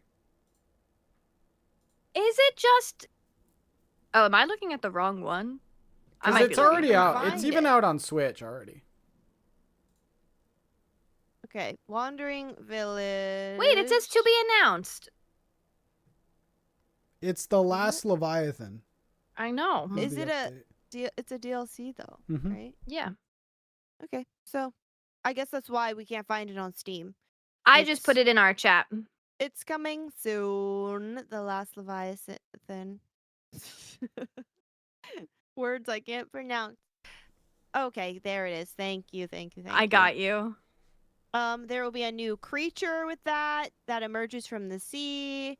There will be new mechanics, new ecosystem on. So it's like the back of this creature. I guess you're building your town on, essentially. So, what do we think about the Wandering Village, particularly this DLC announcement? Pat. Yeah, I mean the DLC announcement really does nothing for me because I haven't played this game yet. And honestly, I haven't heard a lot of things about it. The reviews are very positive, and it's a game that I should like. So, I mean, I'm kind of interested. I don't think the DLC is pushing me to try it, but just like the type of game it is. Like, we're getting a lot of these city builder management type things, and yeah, the hook is pretty cool. I like that it's on top of a monster. That's pretty cool. But still kind of, I don't know. Nothing is like, you gotta play this yet. So I'm pretty mixed on it. I think wishlist. I kind of want to look at some reviews and see what other people are thinking. Yeah. Yeah. I feel pretty similar, but I think I'm gonna go with pass. I don't know. I feel like I've seen the base game quite a few times. I'm always like, oh, it looks cool, but I don't know, just not really doing it for me. I think it's interesting though, the being on the little back of the dude is cute. But yeah, I don't know. I just doesn't really seem exactly my style, so I'm going to politely pass. Yes, same here. I am going to pass on this one. I've seen it so many times too, and there was just something about it that I also was like, oh my gosh, it looks cool. Mhm. But I don't know. I'm not going to be playing the DLC because I don't play the main game. So pass on that one for me. But that was The Wandering Village, The Last Leviathan. And it's going to be on PS5 and all those places too. So definitely check it out if you're interested. And that is it for this part of the show, but we will be back with even more games from the Wholesome Direct, so stay tuned, and we'll be right back. Hello everyone, Patrick here. Hope you are enjoying today's show. I wanted to put a call out for even more emails. We need them. We want to listen to them. We want to react to them. Send your email if you have a question, hot take, opinion, anything. slowburncast@gmail.com, and if you're lucky, they'll be mentioned on the show. Thank you again in advance. Let's get back to the rest of it. Welcome back, everyone, and thank you so much for listening to episode 10 of season 4 of the Slow Burn podcast in our Wholesome Direct special, where this is the only thing we're talking about today because there's so much to get through. So we're going to continue to go through the Wholesome Direct, and again, feel free to follow along with us. You're watching it on the screen if you're watching the video version, but if not, you can also pull up the Wholesome Direct as well. We're gonna pick up with this game, which is called Croakwood. Croakwood is a relaxed town building and management game where tiny frogs settle into life in the wild woods, design and create structures, plan and decorate your town, explore an ancient forest filled with secrets, and guide a charming frog community as it grows. This one is coming out for early access this winter. Not a specific date. I think this game looks super cute. I love a frog game. If there are frogs, I'm intrigued, which is interesting because I'm a little scared of frogs in real life. But I don't know. This one I'm interested in, maybe because it's early access. I'm not running. I'll wait. So that's making me want to say wishlist. But what do you think, men? Yeah, I think this looks so cute. I love the town building aspect. I love the frogs. And I like this art style. It's kind of different. I feel like it kind of gives Scoredlets. I think I said that earlier about another game, but it kind of does with all the little froggies walking around. So for me, it's a smash. I definitely want to check out Croakwood. Yeah. Yeah, this I'm definitely interested in this one. I get the whole early access thing. I won't be playing it during early access, but yeah, I like the character design. I like that some of the stuff is actually like themed around like jungly frog. Like it's not just a town builder with frogs. There's actually like some cohesiveness. So I will be smashing, just not during the early access period. A delayed smash, if you will. Yeah. Yeah. So that one is Croakwood. The next game is called Deer and Boy, which is coming out June 23rd, 2026. And this one is a poetic cinematic platformer where a runaway boy meets a fawn, and as their bond grows, so do their abilities and the emotional weight of the journey where silence speaks louder than words. It's interesting because I said that other game earlier looked to me like how Planet of Lana looks, but this one does too. It's another one of these like cinematic, beautiful, like atmospheric narrative platform games, and I feel like I'm just very into this. I don't know, whenever it's like woodland and there's like a deer in it, I feel like I like it, and I just think this one looks really cool.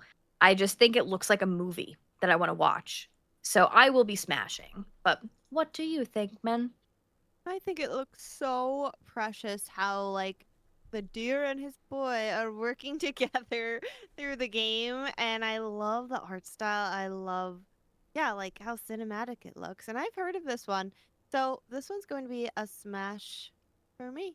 I definitely want to check this one out. Yeah. So this is actually a documentary about me and Eric from Animal Crossing. Oh my god, no way. The emotional weight of your journey. My favorite Animal Crossing character. Yeah, this is going to be on Switch as well.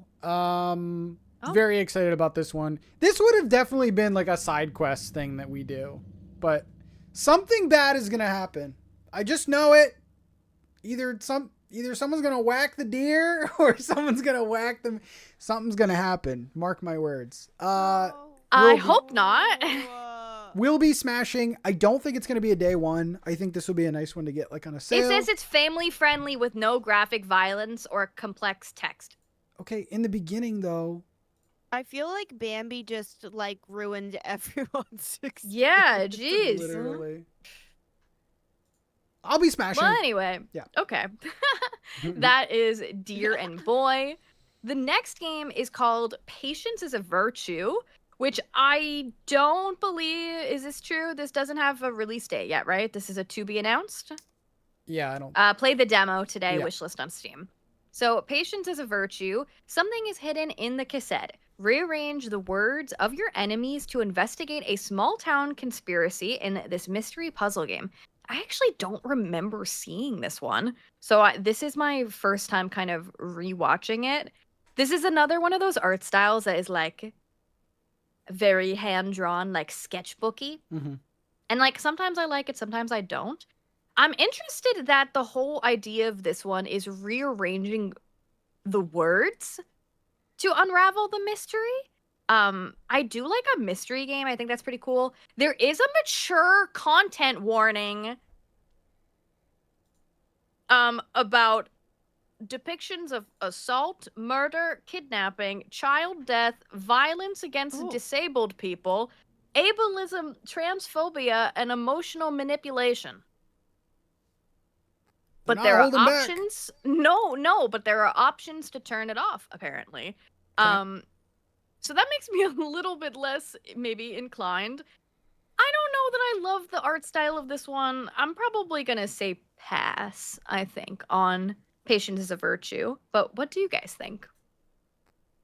Yeah, I thought this art style like really stood out, but the gameplay for me, I don't know if it's for me.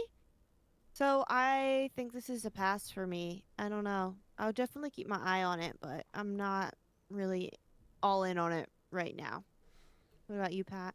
Yeah, I think I'm in the same boat. This was one of the trailers I think I was kind of talking about where you see it and like I like the art style. I think it's cool. But it's like one of those trailers where I'm like, what is going on? I have no idea what's going on. There's just like people talking and there's like a mystery, I think. So I don't know. I think I would be pass on this one, but like Min said, I'm interested in the reception, and I'll watch some reviews and stuff. Yeah. That one was Patience is a Virtue. The next game is called Design and Conjure, which I also believe is just a demo and wishlist kind of deal on Steam. But yeah, you can correct me if I'm wrong. But this one is where you'll join Dahlia, the nature witch, on a heartwarming journey to restore her hometown, tidy spaces, design magical rooms, solve gentle puzzles, and soothe magical creatures affected by mysterious corruption by bringing warmth and peace back to the town. It looks like a cute little diorama type game, but it's witchy. But there's also like cleaning, and then there's a little bit of a story, I guess. Like, looking at the trailer, I wouldn't have assumed that there is like a story. I thought it was just designing spaces, but it seems like maybe there might be more to it. It looks like a short and sweet game. It says craft ideal spaces across 7 unique levels and 12 magical areas with over 1,000 decorations and 30 plus room decorations. So I'm not quite sure if I understand the full scope of this game. I don't know. It's probably going to be a wish list for me. I'm kind of neutral. I feel like, I don't know, it just looks similar to other small space decorating games to me. I think it reminds me a little bit of like Make Room. And I like those games sometimes, but I feel like I don't play them enough. But I like the witchy vibe. Looks cute. Not mad about it. So I'll give it a wish list. But what do you guys think? Yeah, I'm in the same boat. I am thinking it's a wish list for me. It looks like it has a lot more than what meets the eye, but I kind of feel like what Pat was saying applies to this one, where I'm seeing things happen. I'm seeing them clean, kind of like in Hosey and decorate and things, but I don't really know quite what the full game is. So I'm just gonna keep it on my wish list and keep it on my radar, because it does look like something I would like and I would enjoy. But I just don't feel like I don't know, am running to it right now. What about you, Pat? Yeah, I agree with the Make Room comparison. It's like Make Room and Hosey, but like with a witchy theme. Honestly, I think that's enough for me. I'm smashing. Like I do like the theming of it. This is another genre though that's definitely getting oversaturated. Like the diorama, organizing, cleaning, decorating. Like, I can only take so much of this, but I do like the theming. And I think in the trailer they also said like there's some outdoor spaces too, which I think kind of separates it even more. So I think smash for this one. Yeah. So that one was Design and Conjure. We actually skipped one in our list, so I just put it in our show chat. Oh. But the next one in the Wholesome Direct after that, unless I'm mistaken, no, I'm not. The next game is called Dragon Shelter, which I forgot about, to be honest. Dragon Shelter is a farming sim set in a fantasy world where you'll become a hero who will reignite the long-lost friendship between humans and dragons, care for wondrous creatures, explore the magical world, and cook enchanted dishes together. And this one is coming out on September 24th, 2026. I don't know if it's coming out for all platforms or not, or if it's just Steam. I'm gonna scroll through and la la la la la la. I think I just see the Steam logo, but you'll tell me otherwise. But yeah, what do you guys? I have to answer first. I know how this is working by now. Okay, you know what? I like dragons. I know I keep saying like with witches that I'm getting a little annoyed. Well, not like annoyed, but just like sick of it.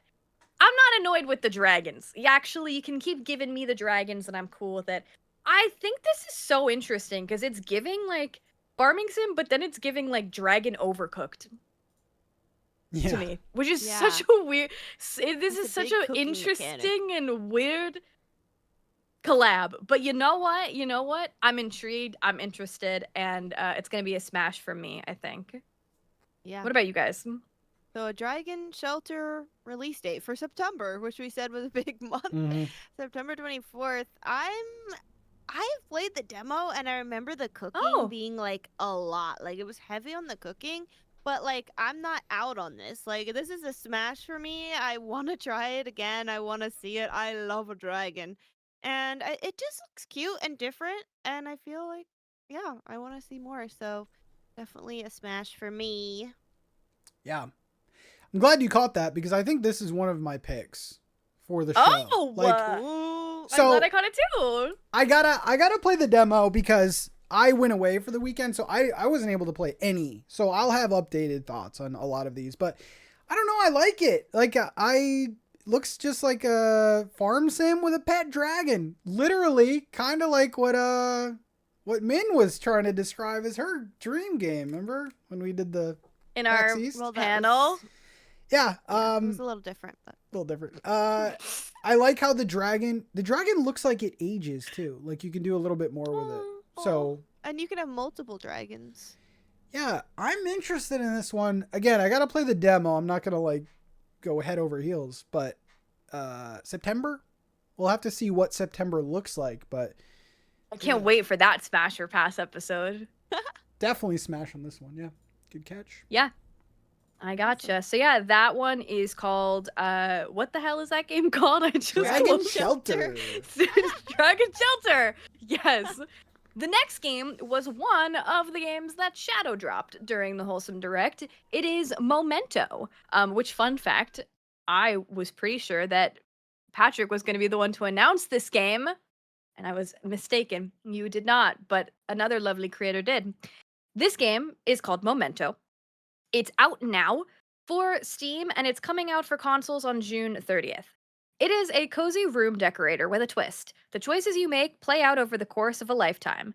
Decorate your room, choose which items are important to you, and discover how the objects you choose will alter the course of the story in a winding ode to the power of everyday things. Now, this game has been a little bit divisive with me for a while, to be honest, because it is definitely this kind of genre that I feel like was introduced by Unpacking. And when I first saw this game, I kind of thought it was too similar to Unpacking for me. Like, I was like, oh, this one, it just feels like, where am I drawing the line between, I don't know, the being in the same genre and it just being too much like it? However, I feel like I've softened a little bit on that stance. I feel like Momento does look different to me than Unpacking. But I didn't even realize that this shadow dropped, to be honest. I haven't seen anybody play it yet, so I'll have to double check and watch some people play it first before I dive into it myself. I'm interested, like, I don't know, what makes this one different? I'm still curious about. I want it to be different enough from Unpacking. It looks like it is more decorative based, where Unpacking is more puzzly. So I'm gonna say smash for Momento, but it's like a soft smash. Like a I'm interested. Let's see more kind of thing. You haven't played this yet, right, man? Have you? No, I have not played it. I honestly forgot it shadow dropped too. I did know that, but I forgot. And I've been interested in this game. And I'm like looking at the trailer again and I'm really interested still. So it is a smash for me. And like I definitely want to play it. I just feel like I don't know, like I had no idea it just shadow dropped. So I hope that people don't like overlook this and forget about it. But yeah, it's a smash for me. Momento. Yeah, I'm excited for this one too. Excited for the console release, so close to the Steam release. Yeah, I think the difference is you're choosing what items go into the room, and based on that, the story changes. So like, it's kind of like a more involved Unpacking. Like everyone can have their kind of their own little story. Yeah, definitely smash. This game kind of goes into my Unpacking rant that I'll have in a little bit. But yeah, we have to wait for the for the later. Okay. Oh, I forgot that you teased that at the beginning. Can't forget about his spice. Nope, you can't. He has to keep you waiting for it. So, all right. Well, that is Momento, out now on PC, coming to consoles later this month. Next up is a game called Petal Runner, which is to be announced. Right, that's the correct answer. Yes. Yeah, it says 2026. So, Petal Runner, you'll hop on your bike and you'll join Callie and Kira as they ride across the sun-soaked city of Sapphire Valley and become Petal Runners. Make deliveries Meet new friends, play mini games, and discover a solar punk, pixel art powered open world RPG about life, loss, and what we carry with us. This one is so interesting to me. Do you remember like 10 minutes ago when I was like, yeah, I'm kind of sick of delivering things? Um, and I also have said in the past, like, I'm kind of sick of solar punk. Forget I said that. I like this. I think this game looks really cool, actually. Maybe I like to deliver things. Maybe I'm a liar because this one looks really fun to me. I It's all like about this. the vibe. It's about the vibe, and this one has a good vibe. I love this. You know what? I'm also a hypocrite because I said that Moonlight Peaks pinky purple color palette was kind of like too samey to me, and this one is a straight up only pink and purple color palette. But I like it in this one more because it's giving like that old school retro pixel art. It reminds me of Melon Journey, but purple. Yeah, I like it. There's this cute mini game where you're like brushing a dog and you're cleaning it, and you know what? That's enough for me. Smash looks like a fun little journey, and yeah, I'm into it. What do you guys think? Yeah, like at first I'm like, I'm not really interested in the retro art style when it's like this prominent. But like the more I watch the trailer, the more I'm actually getting sold on it. It looks really fun and unique, and like it looks really engaging too, like the different ways you're delivering and the different things you're doing. So I'm actually gonna say wish list. I almost passed, but I think I'm gonna wish list this one. I also love the name Petal Runner. That's just cute to me. What about you, Pat? Yeah, I think this was a trailer that when it ended, I was like, what the heck is this game? But yeah, it's an RPG narrative story. I think wishlist as well. I like I'm pretty sure they're going for like a Game Boy Color aesthetic. And I like what I see. Yeah, especially if it's on the shorter side. I feel like a game like this, if it was like 50 hours would be too much. But sub 10 hours, I think I'd be down. Yeah. So it's pink, purple, and green. There's some green. Really? Yeah. Green. So it's different. Anyway, well, that is Petal Runner. The next game is called Froggy Brews, and the demo is out now, and the release date is to be announced. But it is a cozy narrative adventure where every cup of tea tells a story. Play as a tea-loving frog returning to your old neighborhood that has changed over time. Brew tea for villagers, uncover heartfelt stories, and rediscover your place in the world. Yeah, they did this for me, I feel like. I mean, hello. I'm debating right now. I'm looking through the list to see if this is going to be my other pick. Almost. I think there's one that I'm a little bit more excited about, but I love the tea making mechanic. I love the frog business. It looks like there are cute little mini games. Like there's like one that you're like hitting targets, which is kind of cool. And yeah, I really like the art style. It feels like very familiar to me. I don't know if I've played any other games that they've made. I don't know, but I like it. Looks cool. Anything where you have to make beverages and the beverages mean something and you make friends, I'm in it. So smash. Oh my gosh, Froggy Brews looks so cute. It looks so fun. It has like a little bit of story, a little bit of like brewing different teas and coffees, and I'm really interested. I am a smash on this one, and I do love a little frog game. So I also really like this art style. This looks adorable. What about you, Pat? Yeah, the drink mechanic is literally like Potion Permit, and I love Potion Permit. Reminds me of Potion Permit. Yeah, it is. Yeah, and the fact that that's not all. Like, if that was it, I probably would be on a skip or a pass or whatever. But yeah, you can like walk around the town. You can play mini games. I think because of that, I'm leaning Smash. Because it's not one note. There's like some other stuff to do. So I like that. Yeah. For sure. Well, that is Froggy Brews. The next game is a sequel. It's Planet Zoo #2. It's coming out on my boyfriend's birthday, October 13th. Happy birthday. You get a zoo game if you want to play it. But yeah, Planet Zoo 2. Build a wilder world in Planet Zoo 2. Create distinctive zoos around the globe filled with awe-inspiring animals, including fully aquatic and flying species. before taking your experience beyond the zoo to release your animals into the expansive wildlife reserves. Okay, interesting. I have never played Planet Zoo 1. I've heard good things about it, but I also have heard like people say things like you shouldn't play a game that's about a zoo.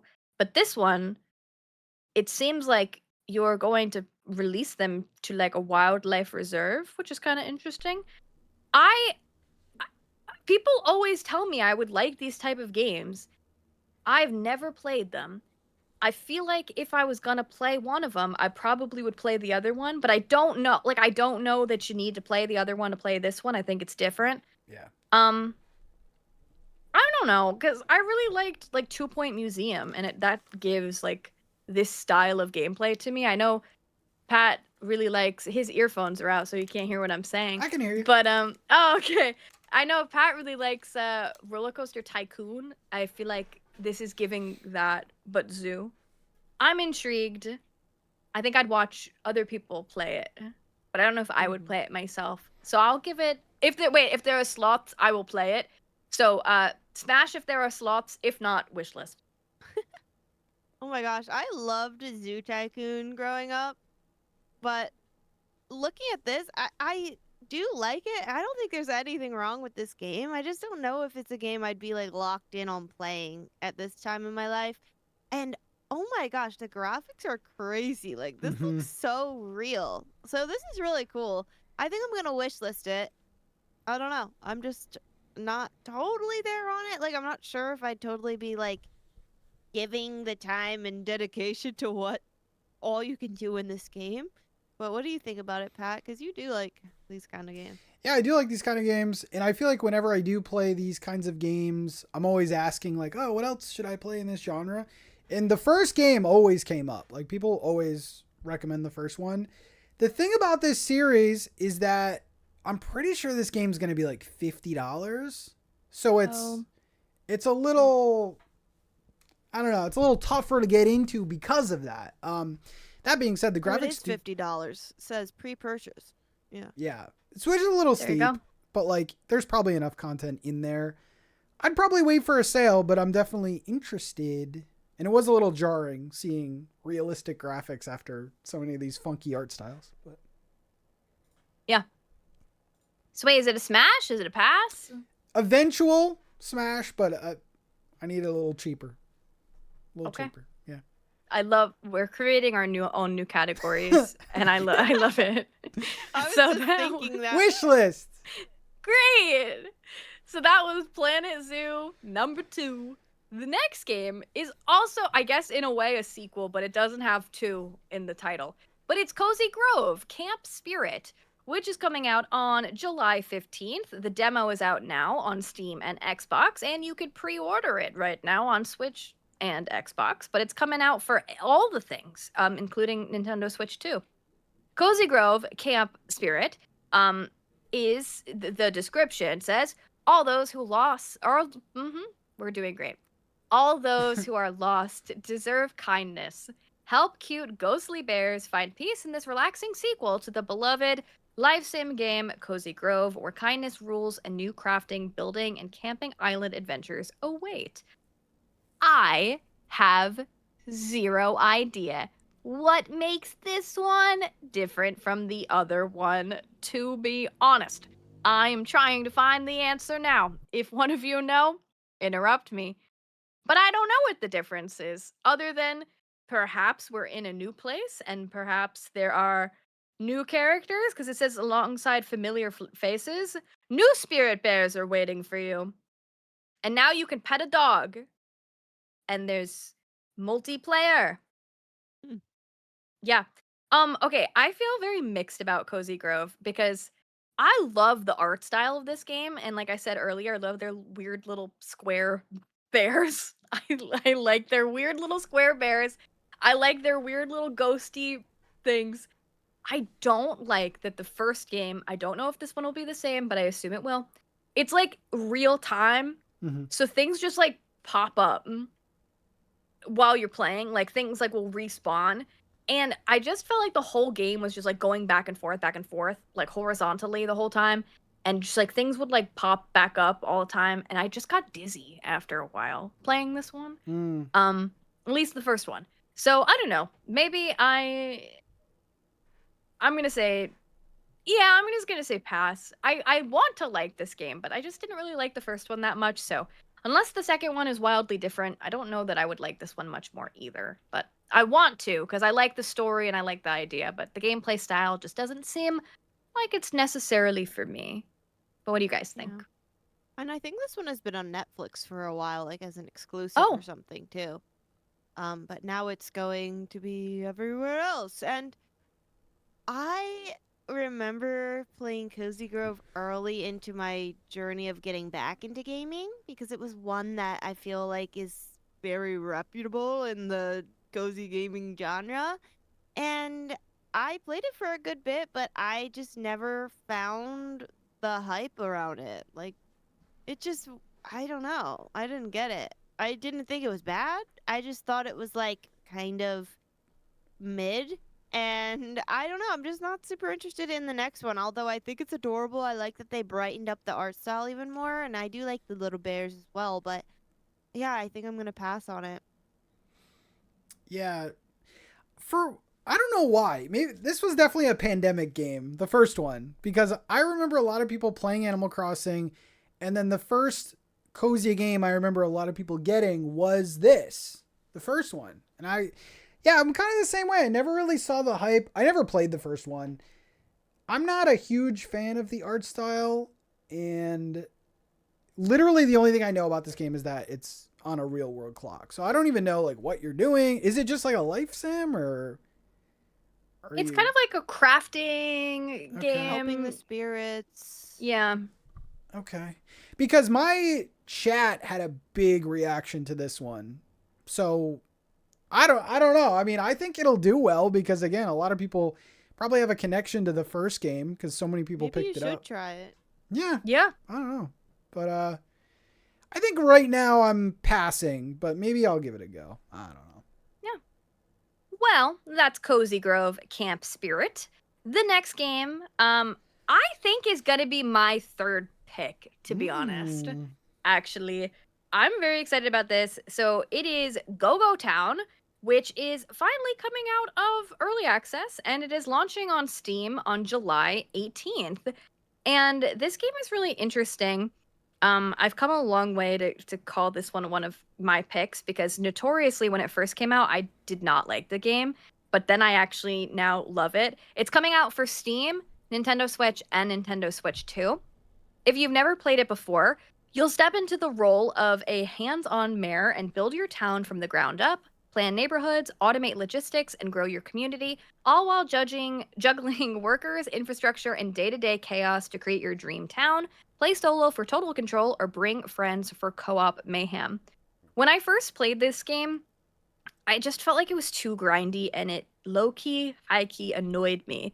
But this is one of those games that I realized once you get cooking, you really get cooking, and I really liked this game. And I've been waiting until it left early access to dive in more, just because there was a lot already going on, but I kind of just wanted to see the full scope. So I'm personally very excited for this to be leaving early access and coming to 1.0.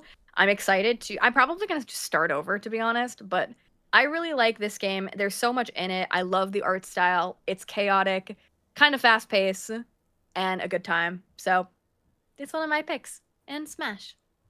Yes, I'm so glad Go-Go Town is finally getting 1.0. It's been a while. It feels like it's been a while, but I don't know. I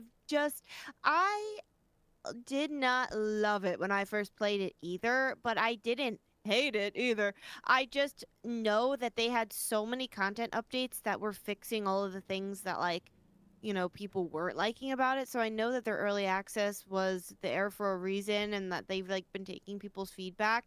So I'm really excited to just start fresh with it. So I will be smashing this one and definitely checking it out. And I'm really excited to see what we all think about it. What about you, Pat? I've been so patient for this game. I know. I did not play the early access. I've been waiting for this to come out on console. It is finally coming out on console. Very excited for this one. I love the art style. And yeah, I've heard mixed things. I remember Peyton's thoughts on it, of it being grindy. Yeah, I'm ready to play it. I like what I see. And I think a lot of people I think you'll like it. Yeah, I think I will too. And it's coming out soon. June, right? Yeah. Yeah. Yeah. And like I said, for Switch and Switch 2. Mm-hmm. Yeah, it feels like kind of a mix of like all the things that Pat likes in games. Yeah. Town builder. Yeah. A little bit of simulation. Yeah. You can even fish and like the Skateboard. characters are kind of Yes. That's like the best part of the game is like The little vehicles. You need to use the vehicles, otherwise it's annoying. And I always Is it a like big truck. map? I mean, I feel like it. I remember it being big. Yeah. There's also like mines and stuff too that you Yeah. have to use. So I'm down. thought so. I think it's gonna be a good one, and I'm excited to see how it'll be on Switch as well. So that is Go-Go Town. The next one is definitely one of the biggest announcements of the Direct. It's a game we've talked quite a bit about before, but it's Loftia, which is releasing in it's fall. Is that Yeah, in the fall. correct? Yes, fall 2026 for early access, right? Yes. Or is it just fully? Yeah, okay.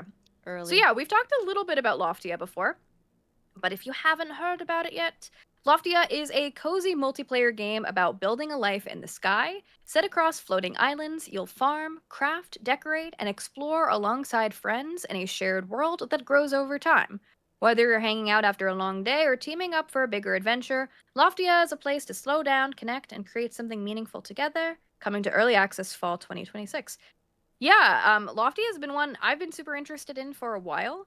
Out of all of the like multiplayer online games, this is one of the ones that intrigues me more. It's not going to be a free to play game, unlike some of the other ones, so you won't expect like free to play but with tons of microtransactions in this one, so it does set itself apart a little bit differently that way.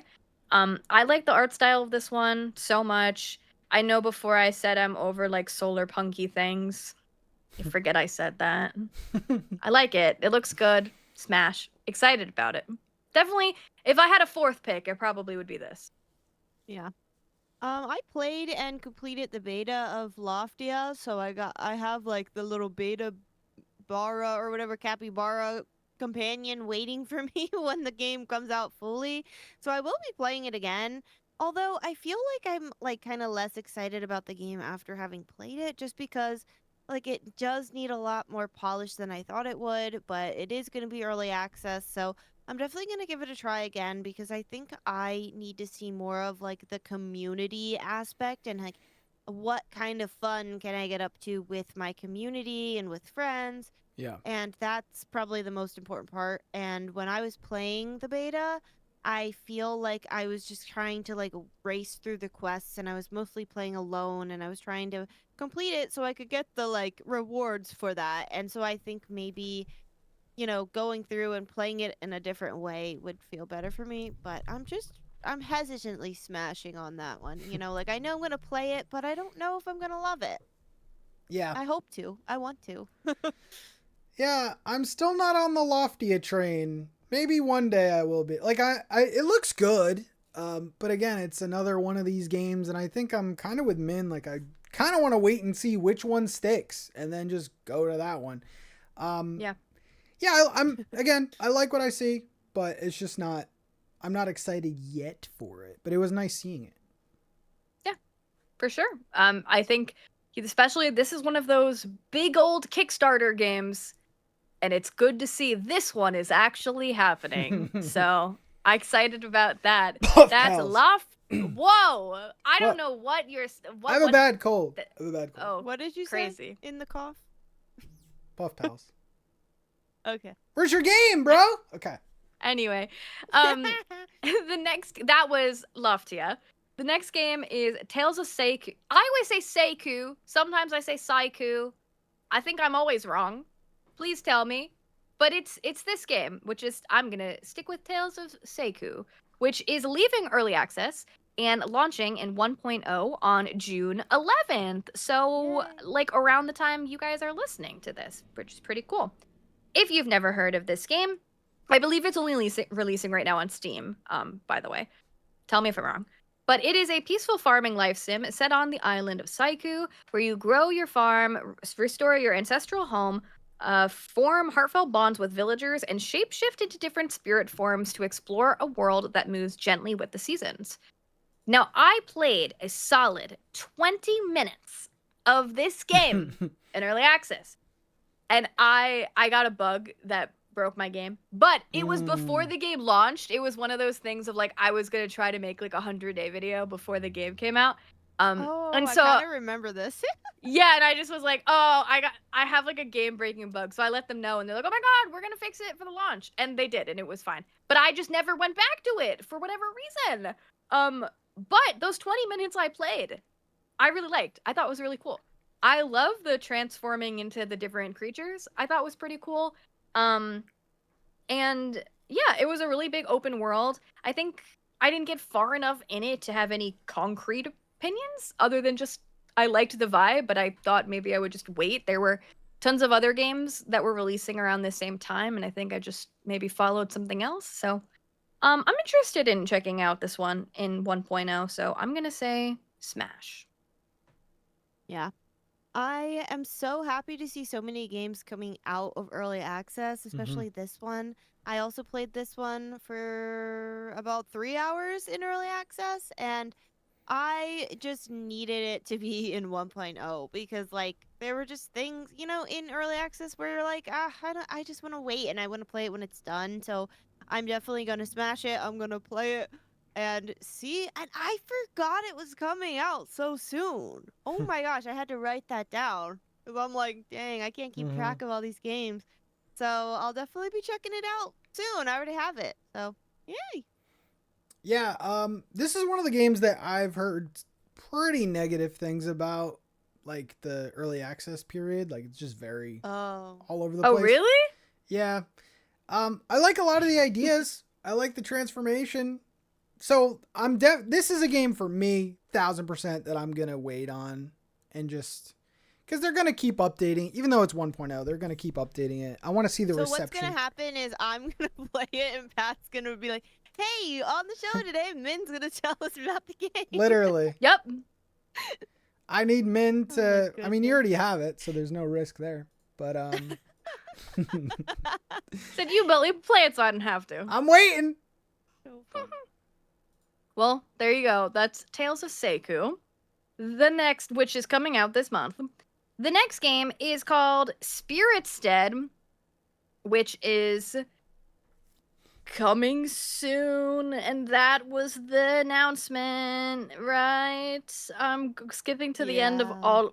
Yes, play the demo now. And yeah, Demo, okay. I guess, yeah. Yeah, right. I remember this one. Spiritstead is a city builder set in a world of magic.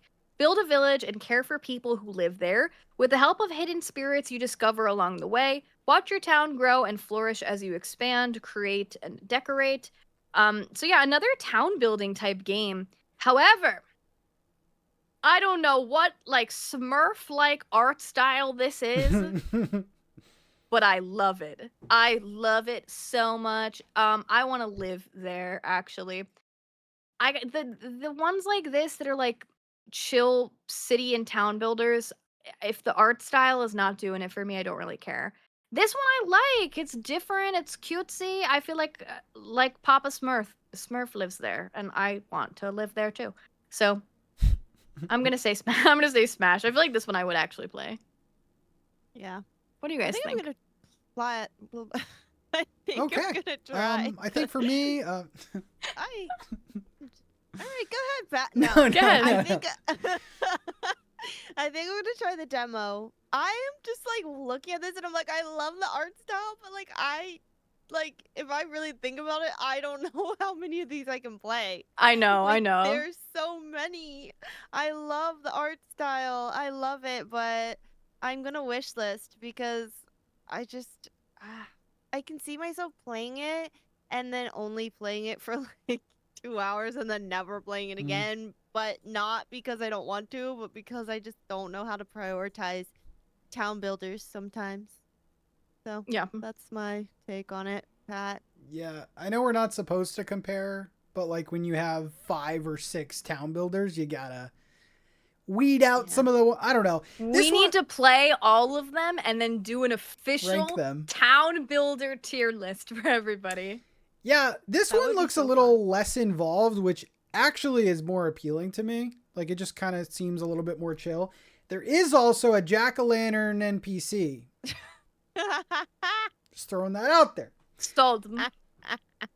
I think compared to some of the other ones, like the Froggy Boy one, I mean, that one's in early access, but like, I think the other ones look a little more enticing. So I think because of that, I'm going to skip. Looks good though. I actually like the art style a lot. Yeah. Yeah. Papa Smurf, man, he's living there, and so am I think. So that is Spiritstead. The next one was announced. Spice.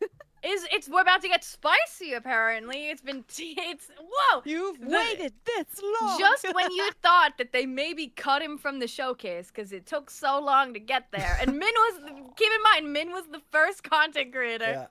I was like one of the last. You were one of the last ones.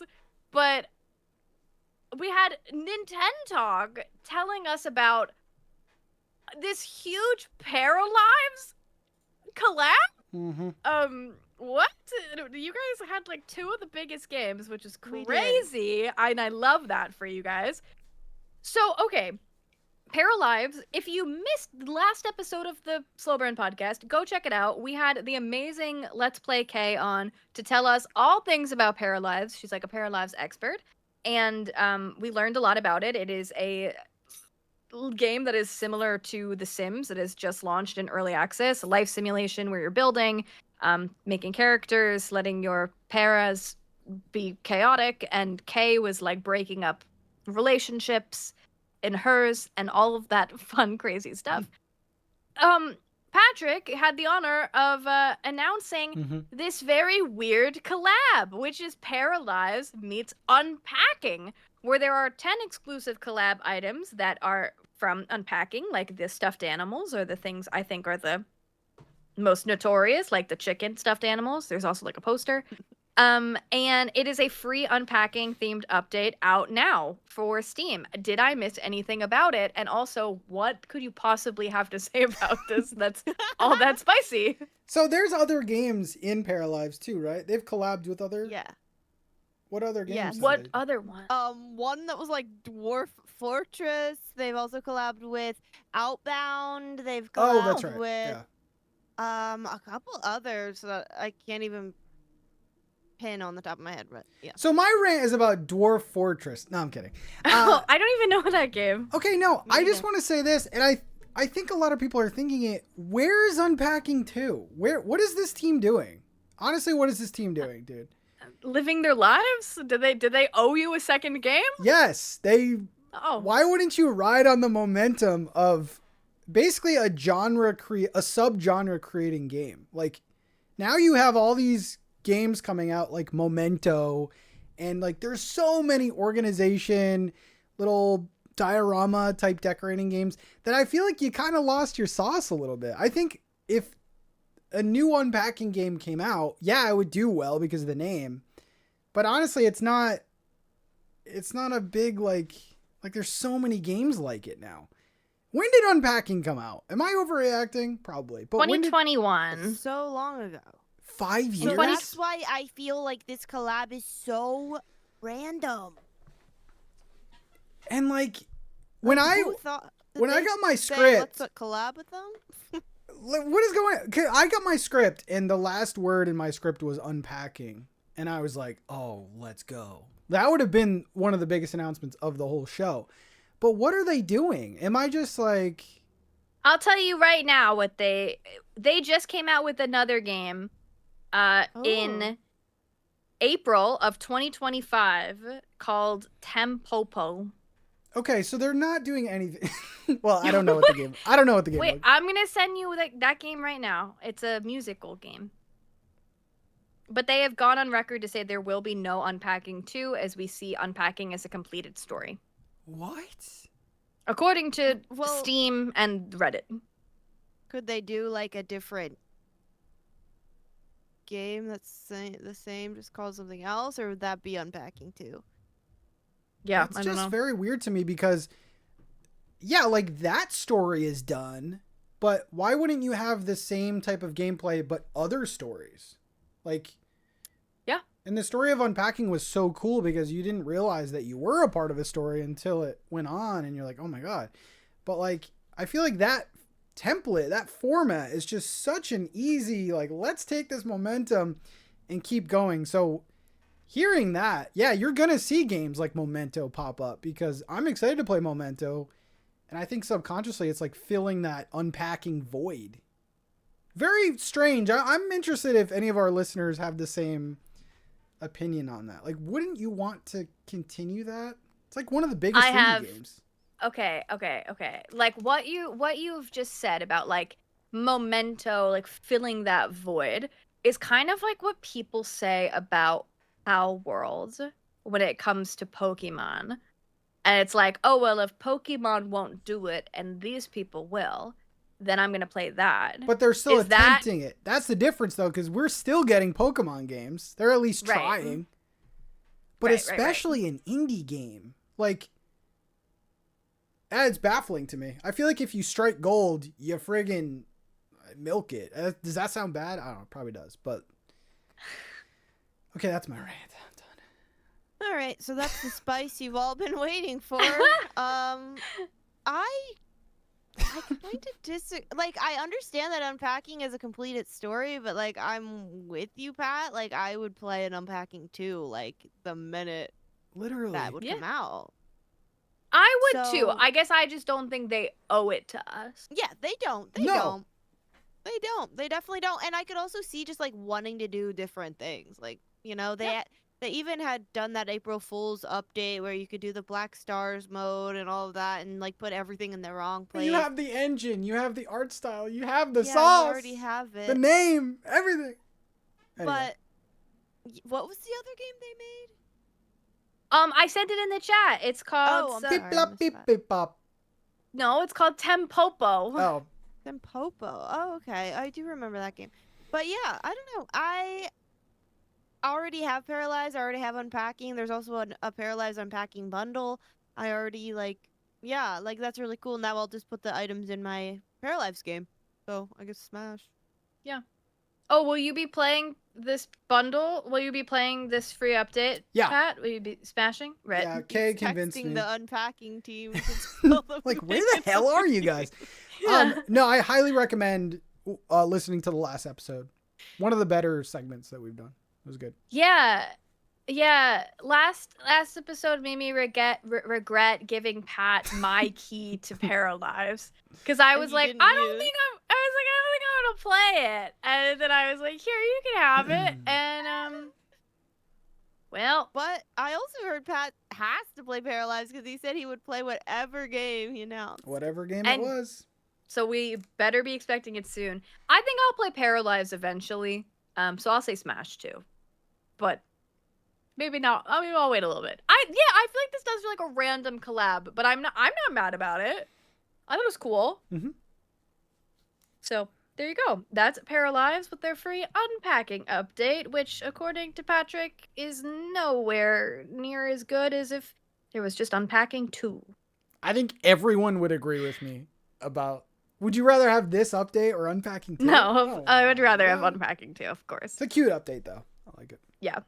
This next one was also almost one of my picks. I was so surprised to see this one. This is another Moomin game, not to be confused with the one that just came out, the winter one that we were talking about Winter's that came Warmth. out. Winter's Warmth that came out in like April, and we had a whole. That's the game that started. The debate has continued multiple episodes of can we play seasonal games in other seasons. But this, my friends, is a different game, but it's also Moomin. It's coming out some point in 2026, and it is Moomin Midsommer Madness. Midsummer is right around the corner in Moomin Valley when a sudden flood sets the Moomins adrift. Join, is it Tove? Oh, I don't know the creator's name. Is it Tove Jansen is their name? beloved Moomin family and friends on an adventure of mirth and mischief aboard a mysterious floating theater. So this one is like very different from the other Moomin games that we've talked about on the show, like the Winter's Warmth one and Snufkin Melody of Moomin Valley. This one is a point and click adventure, and it's like they're in a flood, and it's kind of like a little hidden object-y, I think, is kind of the vibe. But yeah, it is saying equally enjoyable for longtime fans of Moomins or people who are just experiencing them for the very first time. Smash. You know what? I like this man and anything he does. Every time I see Moomin, every time I go to Barnes and Nobles, I see Moomin, and I'm like, that's my guy. Whatever you want, man. I want to save you from the flood, so smash. Yeah. Same. I will be smashing this game. I literally think it looks so cute. It has more like, I guess my chat was saying, like the storybook vibe of the, like more so than the other Moomin games that have come out. It's more true to like the original art style, I guess. And yeah, I'm like all about the Moomins in these games. It looks so cute, so fun. So I'll definitely be playing it. Yeah, I love this IP. I think the crazier thing, I mean, I thought it was like a Winter's Warmth thing, like a new game, and it's this year, 2026 is crazy. Oh yeah. So This year is stacked. yeah, I think Smash. I don't know about day one because again, I'm waiting for Winter's Warmth for winter, but yeah, we're playing this, man. Keep pumping these out, dude, and they all look high quality. Like they don't just look thrown together. And this year is literally cozy gaming comeback, I feel like. Literally, yeah, I think so too. I think so as well. So yeah, that is Moomin Midsommer Madness. And now we're starting out with the montage. So if any of the rest of the games we talk about in the course of the show maybe don't sound familiar to you, it's because they went by rather quickly. So I'm going to handle the first 2 games of the montage before we take it to break, and then we'll finish the rest. But the first game in the montage was a game called Humblets, which is coming out in 2027, and you can follow them on Kickstarter if you so please. Humblets is a cozy adventure for 1 to 4 players where you explore a charming procedural world. Pack your tent and embark on a journey as you craft, decorate, befriend magical creatures, and solve challenges with the magic of cards. We love that. No pressure, just peaceful exploration and fireside stories. Okay, I've seen this game before, and the art style reminds me a lot of Loftia, actually. And I think it looks cute. I don't see any cards in the trailer. I'm like going through. Yeah, I don't either. Where are these cards? I want to see the cards. I don't know that much about this game, I feel like, but they are noting it's in early development, and I'm intrigued to see how this one is different. Oh, I see cards in the Steam page, actually. Oh, yeah, okay, never mind. Smash. I like it. Cool. Put in a card and I'm there. That's all I have to say. Oh my gosh.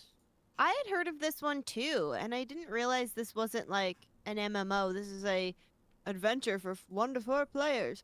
So I feel like I still don't really know exactly what's going on, but I'm in it. Like, I want to play it. It looks cute. It has really cute little creatures, and I like how full the world looks, and I like their little elf ears. I think it just looks adorable, and it has a lot of things that I already like in games, so I'll definitely be checking it out and hoping that I love it, because I want to love every game I play, but yeah, so. Yeah. Smash. Yeah, I'm kind of on the fence with this one. I really like the way it looks. Like, I love the world and everything. Like I said before, like the whole, like, no pressure, just peaceful exploration. Like, is there more to the game? Is there something to do? Am I just walking around with my friends? So, yeah, I'd probably wish list this one. But a good start to the montage. Yeah. And then, all right, so that game was called Humblets. The next game, my final game to tell you about, is Spiriki, Tiny Island, which is coming out some point in 2026, and there is a free demo. It is where you will listen to the gentle sounds of the waves, take care of 3 small, quirky nature spirits, and with their help and some patience, create your own tiny, cozy diorama and bring back life to your overgrown island. This is an idle game that sits at the bottom of your screen, but it doesn't have to. You can play it full screen, it looks like. So you have some options here. Yeah, there's like 120 items to unlock to decorate. You can place things diagonally, so there's kind of like a nice, I don't know, like way to decorate. Okay, we've talked a million times on the show about like idle games. I normally am not interested in this one, or interested in them.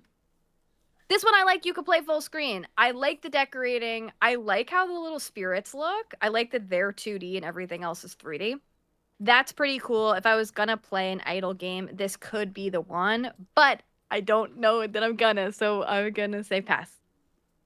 Yeah, I love how this looks too, and but the more I look at it, the more I'm like, I don't know. I think I am gonna pass on it. I just don't see I don't know, enough going on. And then when you said idle game, I'm like, I don't know if there's enough there for me. But since we're into the montage, I feel like I have to say what my top 3 was because I didn't do it. And now that I'm looking at the rest, I'm like, okay. So am I really not allowed to pick Fields of Mistria?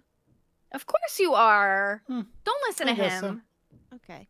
Because mine would be Fields of Mistria, Spirit Crossing. Wait, no. Fields of Mistria, Spirit Crossing, Fourleaf Fields, Milki Delivery.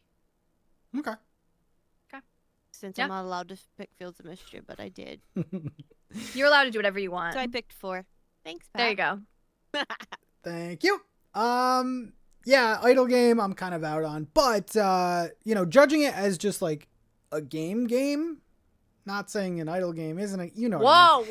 Whoa. There's only 120 items. That ain't a lot.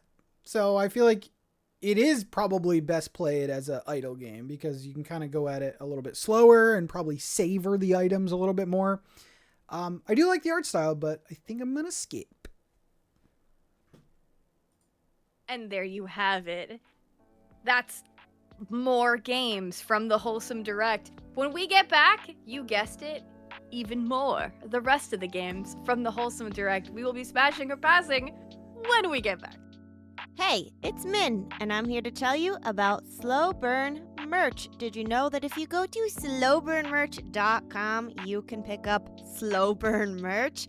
We have hoodies, t-shirts, hats, and more, and we even have a sticker sheet featuring the 4 different seasonal logos for Slow Burn if you want to pick it up. They are so cute. Thank you so much if you do so. It's a great way not only to support the podcast, but to represent your favorite cozy game podcast.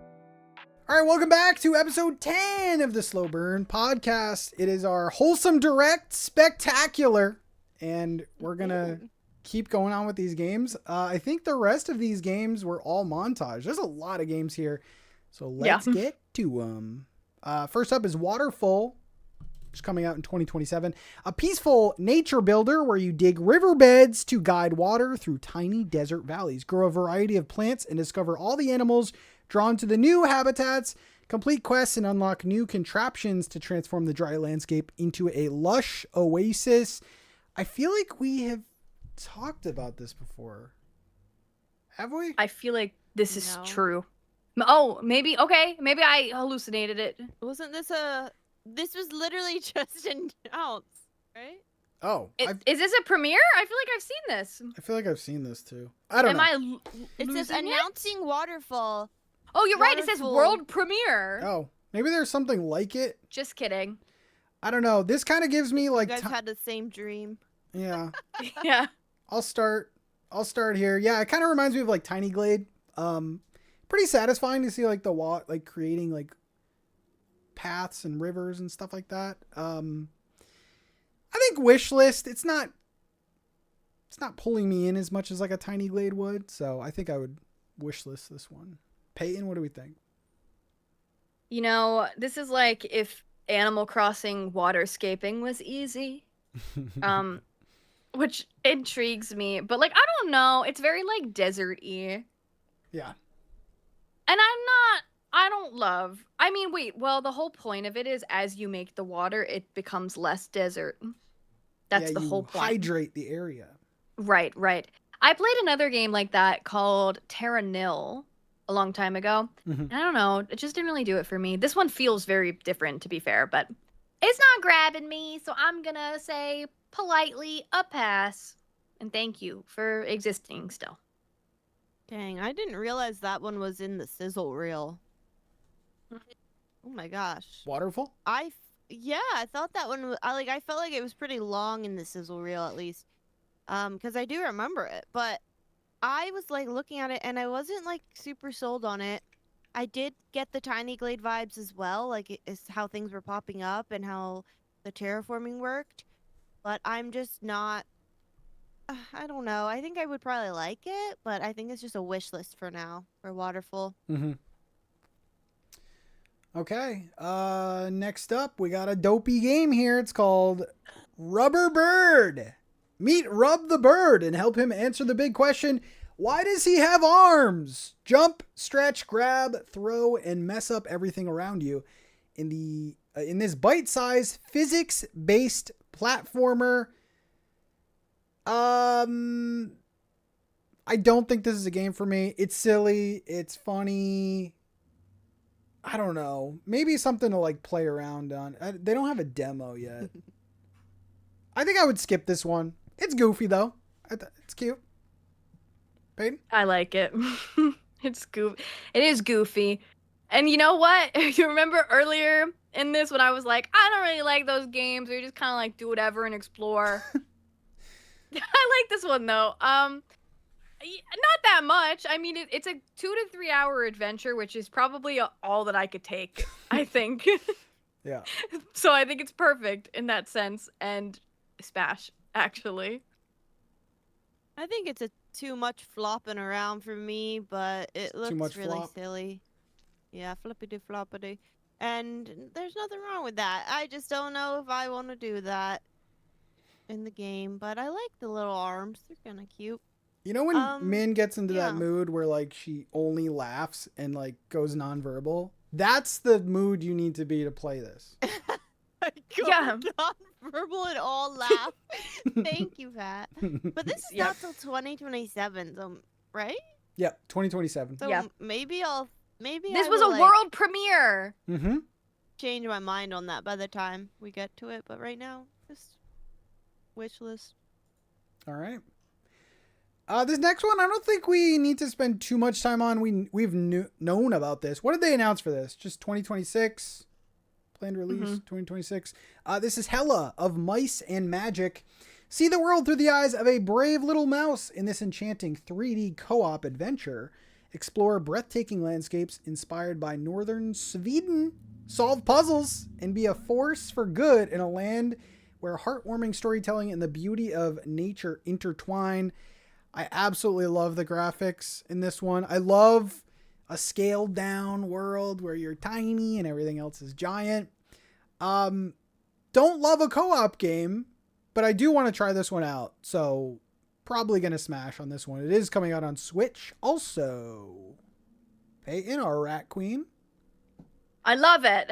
I think they're mice. They're not rats. Mice queen? Well, yeah. You know. I love this one. I think this one looks so good. It looks like a movie, and a movie I want to be in. I want to go to Sweden, actually. I almost said too. Switzerland, but it's Sweden. I'd like to go to all of the places. I want to see the midnight sun. Let's go together. Slow burn field trip. And we'll look for Alright, I'm mice down. while we're there. Smash. I'm excited about this game. I've been excited about this game, and I will be patiently waiting for it. So it's going to be a smash from me. Yay! Yes, I am very interested in that one too. It's definitely been a long time coming, so I'm really interested in Hella, and I'll be smashing. I am just like wondering, how do they pick which games are in this sizzle reel? Because some of them I feel like needed more time, but I don't know. Yeah. Next up, another adorable mouse game. This is called Little Cheese Works Q3 2026. Work together to carry cheese without without waking the cat. Use voice chat, but be careful. Even small sounds can alert it. See, this was not explained in the trailer. As overworked mice in a shady company, can you overcome traps and escape to a peaceful life? Another co-op sort of game. This one, it was so cute. Again, co-op. Do you need 4 people? You could probably play this with less, but this looks adorable. Probably skip just for the co-op, but I do like the whole microphone thing. That's interesting. You know, I didn't know that we needed a quiet place, but with mice. But that's what this is. I wonder if John Krasinski is in it and if he'll pop up. Probably not. Yeah, guys, we should play this one together. This one does looks look fun. I want to play it. I like that there's this one mini game that's like exactly like a Mario Party mini game where you're like shooting hoops. I do like the mini games. And I do like that mini game. Yeah, I like quiet place mouse game. Yeah. Smash. When they're picking up the cheese, it looks like Pikmin, and I like that, but this is obviously so different than that. Yeah, it's a smash if I play with you guys. It's a pass if I don't. So yeah, take that as you want. The next one we have also talked about. This is coming out in Q3 of 2026. Toem 2. Step back into the shoes of a curious photographer and set off on a brand new adventure all about uncovering hidden details, helping friends along the way, and documenting the world's little wonders in Toem 2, the sequel to the acclaimed Toem. So, yeah, this is a black and white adventure game where you take pictures to solve puzzles. I have not played the first one. I've heard good things about the first one, actually. And I can't imagine that you would need to play the first game before playing this one. So, I don't know. This might be more appealing than just trying out the first one. Probably wishlist this one just to see how it does and if it's kind of worth trying out. But I like these picture games. I think I like the dungeon one a bit more that we talked about earlier. But Peyton, talk to me. Yeah, I don't remember what words I've said about this previously, but I feel like probably the same thing, which is I should play the first one first. But this one looks good, so I'm going to say wish list, because I probably would play the first one first. But you don't maybe need to. But I like the black and white. I like the pictures. Looks cool to me. Yeah. I feel like I would actually love the Toem games, but I've never played them. I've never really kept them on my radar. But seeing like now there's a second one, I'm like a little more inclined to catch up and play the first one. So I think it is a smash for me. All right. Next up is another game with a pun in the name. It's called Otterly Lost. Swim, dive, and explore as a curious sea otter far from home. Meet charming animals, discover hidden places, use tools, and solve light challenges as you make your way back with your favorite rock by your side. 3D platformer, adventure type game. I love the underwater vibe. It's coming out September of 2026, so it might be a nice little farewell summer game. This one looks cute. Of course. I'm gonna time my games, damn it. This one looks cute. I don't know. It for me personally, it's lacking a little polish. Like it looks a little rough. But I do like the underwater parts, so I'm kind of torn on this one, honestly. I probably want to play the demo. So, I guess wish list? Yeah. Okay, fine. All right. Do that demo. Peyton, talk to us. That is not my name. Peyton? I don't know who that woman is, but it's not me. You remember earlier on in the episode when I said I don't really care about these games. So don't listen to Peyton's opinions on things because she's all over the place. Okay, it's all about the vibes. Let me explain myself here. Okay, upon first glance, I was like, "Oh, Loddle not, but otter." Okay. Yeah, but same. Otter not. But odd or not. But you know what sold me? I don't even know if in the Wholesome Direct trailer, I'm looking at their Steam page. There's this one part where the otter is on a tractor, and he's just like sitting on the farm in the tractor, and he's got a little hat on. Oh my god! He's got a little hat, and he just looks so silly in his little hat. I reached that point. Peyton's had a long know. day. I know she has. Yeah, I don't know, man. It looks like it looks like everything I said I don't like in another game, but I like it in this one. It looks cute. I want to be that silly cute. little otter. I want to be on the farm, and I want to swim, and I want to have my friend that's a rock with me. Smash. You know what sold me on this game? What? Otter and a froggy hat. There's a froggy hat. Okay. I Otter like and them a in rock froggy climbing hat. too. Smash. Yeah. Yeah. What a cute, curious little sea otter. He's trying on different hats. He's swimming. He has a favorite rock. I love it. I love it. That's all it takes. Smash. That's all it September, takes, Debs. I'm coming for you. Oh, I can't wait. I just like, there's so many games that are probably like way more complicated that we've been like, pass, not for me. And then this one. Tractor and Just an frog odd- hat. Okay. This next one we literally talked about for our May Smasher Pass. I remember this one. This is called Walk the Frog. It is already out on Steam. This was a console announcement. So guide Froggo through a world on sticky notes and relax while solving the puzzle of his journey home. On his journey home to find his best friend Buddy, meet quirky animal friends, solve satisfying puzzles, help one another, and relax in this cozy and heartwarming adventure with an intuitive drag and drop puzzle style. Yeah, literally, it's a grid of Post-it notes, and you move them around to make an image. And I think I literally said on that episode, I want this on Switch because it's probably gonna have touchscreen, whatever. So Smash. It's coming out September for consoles. It is out now on Steam. Positive reviews. Peyton, does this do it for you? Does this change anything for you? Do you care if it's on console? No. But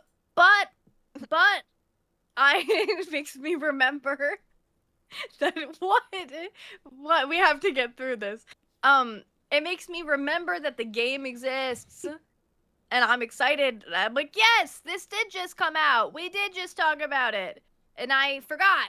But I'm glad I remember now because it looks like a fun game. I like Frog. I like sticky note. Do you like sticky notes? Are you sticky note people? Oh, I love sticky note. I have sticky notes. I'm a sticky note person. Oh, do you have sticky notes too? Hell yeah. I'm a Okay, sticky note. I have like unsticky sticky notes right now. I have like postcards, but anyway. Whatever. Yeah, Smash. Looks great. I'm Cool. into it. Cool. That's awesome. For me, it's a Smash. I don't remember what I said before in May. Smash. All right. Hell yeah. Next up, another delivery game. This one is called Tiny Delivery. What? So Tiny Delivery is a cozy adventure about a small robot courier with a big job and questionable methods. Heartfelt moments, hidden secrets, all in one route. So you play as one of those like delivery robots. I've never seen one of these in person. I'm imagining Peyton has. No. Only Really? via TikTok. Yeah. I have. Oh, I wow. really? No, I've never in seen LA. one. I feel like they would be LA. common in New York City. They Anyway, will literally just be rolling around on the ground while you're walking Oh. down the street. It's so weird. this game looks so good to me. I don't know what it is, but I love the graphics. The fact that the world, you can kind of play around with it. Definitely looks like Untitled Goose Game, but you're a robot boy and there's a little bit more direction. I know that there was goals in Untitled Goose Game, but this looks more appealing to me. You're just like messing with humans and trying to like solve some light puzzles. So I think I will be smashing this one. Looks fun. You guys cannot hear the very loud Domino by Jessie J that's coming from my boyfriend singing in the shower right now, right? Nope. No. Great. I love that. But now we know. And now we know, and what a bop. Okay. I don't know why I look at this game and I want to cry. What? I don't know why. I don't know Oh. why. No. I look at this game. I thought this when I saw it in the direct. I'm like, oh, the sweet little robot. I hope it does a good job. I hope it doesn't get stuck. What if it gets stuck? Aww. Is someone gonna help it? Like, I don't know. I would like put my life on the line to defend that little robot. I think. Yeah. You know, before when I said that I didn't like delivery games, Well, I do. actually, this one looks really good. Okay. And I'm gonna say Smash. Why is the art style so good? It's really good. This looks like a movie. Mm-hmm. It looks like a movie. And the freaking shot of it like playing with a soccer ball, I'm gonna cry. Like Wow. I looked can't. at this and I like the art style, but I did not actually have an interest in playing it. oh. How dare you? But you know Sure. what? That's why there's three of us. We all have different perspectives, and it's awesome. I don't know. I'm just not super interested in it for some reason. I feel like I'm gonna be getting lost. Like I don't know what's going on, and I guess like that's the point of the game. But sometimes I don't like that. Yeah. So Yeah. So I'll say pass. Okay. That was Tiny Gotcha. Delivery, Q3, 2026. The next game is the beginning of a redemption arc. Kind of crazy. So I did see the Hokko Life team post days before the thing Yes. saying, we have an announcement. And famously, Hokko Life was pretty bad. A lot of people regretted buying that one. This one is called Hokko Spaces. And I don't think we got a release date. To be announced. Yeah, there's a play test. But yeah, Hokko Spaces is a calm, casual sandbox that gives you fun tools to create beautiful, lively spaces inhabited by adorable creatures. Unlock cute residents and watch them hang out. Do some gardening. Enjoy the spaces you build for them. No rules, no stress, just cozy dioramas and chill vibes. Yeah, so the original Hokko Life was essentially an Animal Crossing clone. It was not done very well. And this one scales it back, you know? We've talked about this before with some other games that I will not mention, that maybe they need to reinvent themselves or come out with a smaller project to kind of get their name back. And yeah, this is essentially like Happy Home Paradise. You're just making little, I don't know, little environments for these creatures. Notably, the creatures have gotten a little cuter since the first Hokko Life. I gotta play this one for the memes. For the redemption arc, I gotta be a part of it. So we're smashing this one. It's not an exciting smash, but I'll be playing this one. Peyton? Yeah, Hokko Life predates the Slow Burn podcast, but my experience with it is that reliable YouTuber that I was a big fan of at one point, Nintendoc, said it was going to be the next Animal Crossing. And I'll never forget. I was on vacation when it came out, and I remember watching you play it while I was in a hotel room. And I just watched how fast you were wrong about that, and I felt so bad for you. What was that pixel art game that you could terraform and... I don't know. What are you talking about? I don't know either. What are you talking about? It's so weird. But yeah, I remember being so excited about Hokko Life, and then I think I played 40 minutes of it, and I was still in the tutorial, and I was like, nah. And the characters were so creepy, but like I wanted to give them a chance. This, I would die for these characters. Are you Whoa. kidding? Like, sorry, is that too much? No. No, No, I think go that's on. just. Do you see that screenshot of the little bear doing yoga? Mm-hmm. There's a giraffe and like a Yeah. snow leopard It's a too. major But improvement. the little bear in the back, I would die for that man if he needed me to. Yeah. I don't know what they listened that looks infinitely better. Infinitely better. It is another small spaces decorating type of thing, but I'm actually pretty interested in this one. It feels like they really listened to the feedback. Now, I am curious though, looking through the screenshots. There's this one screenshot of this little pig guy, and he's in like a little cafe, and the board for the cafe, everything is spelt differently. Is it because it's in a different language, or what's going on there? It looks like it's supposed to say lunch special, but it says manch lucial. That's what I mean. And it says gar and bril. So I'm like, is it in a different language, or what's going on here? That's like, it gives AI vibes. I don't want to. That's what I mean. I don't want to accuse them of that. Yeah. Because perhaps it's just in a different language, and I am unfamiliar. Just thought that was worth noting. So a Smash. A wish list. I'm intrigued. But I would die for that bear. Yeah, it looks like they're trying to go with more of like a clay figures kind of vibe with the animals. And I think they're really cute. I really like the artsy bunny that they showed, and I like how the spaces are looking. But yeah, when I was even just looking at the characters, I was wondering if there was AI art.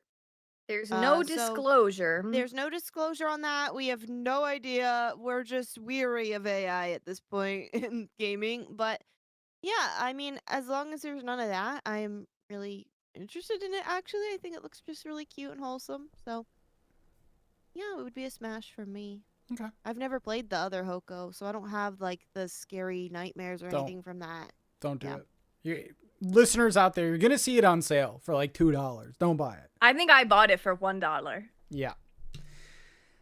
This next game, admittingly, I do not remember in this showcase, but this one is called Wild Chorus, a hand-illustrated musical exploration game where you charm sound sprites and protect them from silence.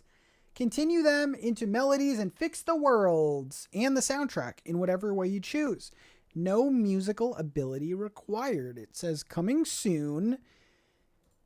I'm trying to get thoughts because I don't remember this one. But it's a musical exploration game. I like the art style. I gotta see more. I probably would be skipping this one though.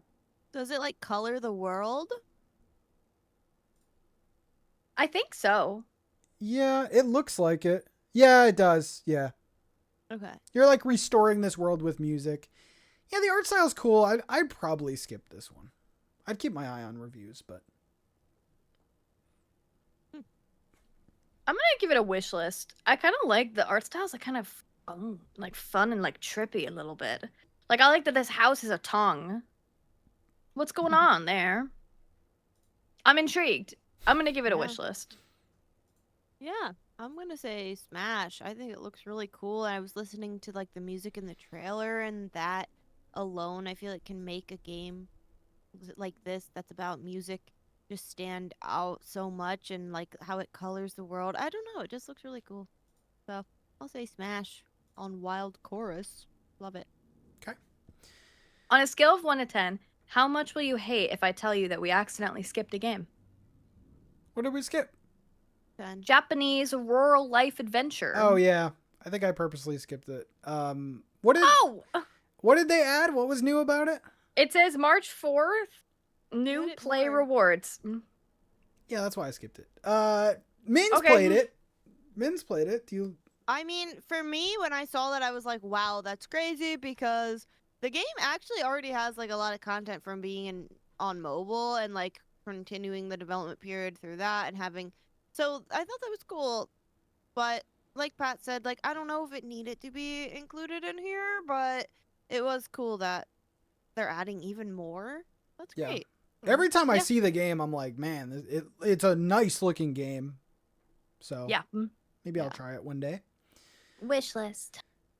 The next game is called Anamori, a girl with a fragile heart, a gift to see forgotten memories. Dive into Anna's world where every object holds a story, and one memory may change her life forever. We got it out there. You did it. I like this one. I don't remember seeing this one either. Maybe the end of the sizzle reel was just like bam, bam, bam, bam. Yeah. Yeah. Again, I like a good narrative game every so often. I like the graphics in this one. I'd probably say wish list. This one looks cool. I like the vibe. Yeah. I'd love a visual novel. I really love this art style. I feel like we're gonna cry. And it's in I'm the not 90s. opposed. I'm great. We're gonna go back to the 90s and cry, and I can't wait. Perfect. So it's gonna be a smash for me. It doesn't say that we're gonna cry. It's not saying like We're gonna cry. Wait. She lives with a heart condition and possesses a unique gift, the ability to glimpse memories. So it's like a condition. She's like chronically ill and cute. Yeah, wow. smash. Love it. Great. Wow. Yeah, I love this art style. Love it.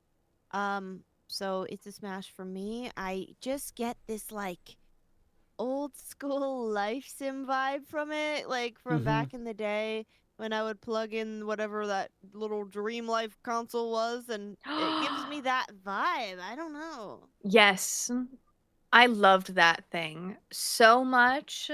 It's not the art style that gives me the vibe. It's just like the pictures, like the old phone, like The window is I don't open, know. the breeze on a Yeah, springtime day. bedroom. You're laying in your bed, kicking your feet up. Yeah, I get Yeah, it. it just gives me that vibe. So, yeah, it looks really cute. Smash. Yeah.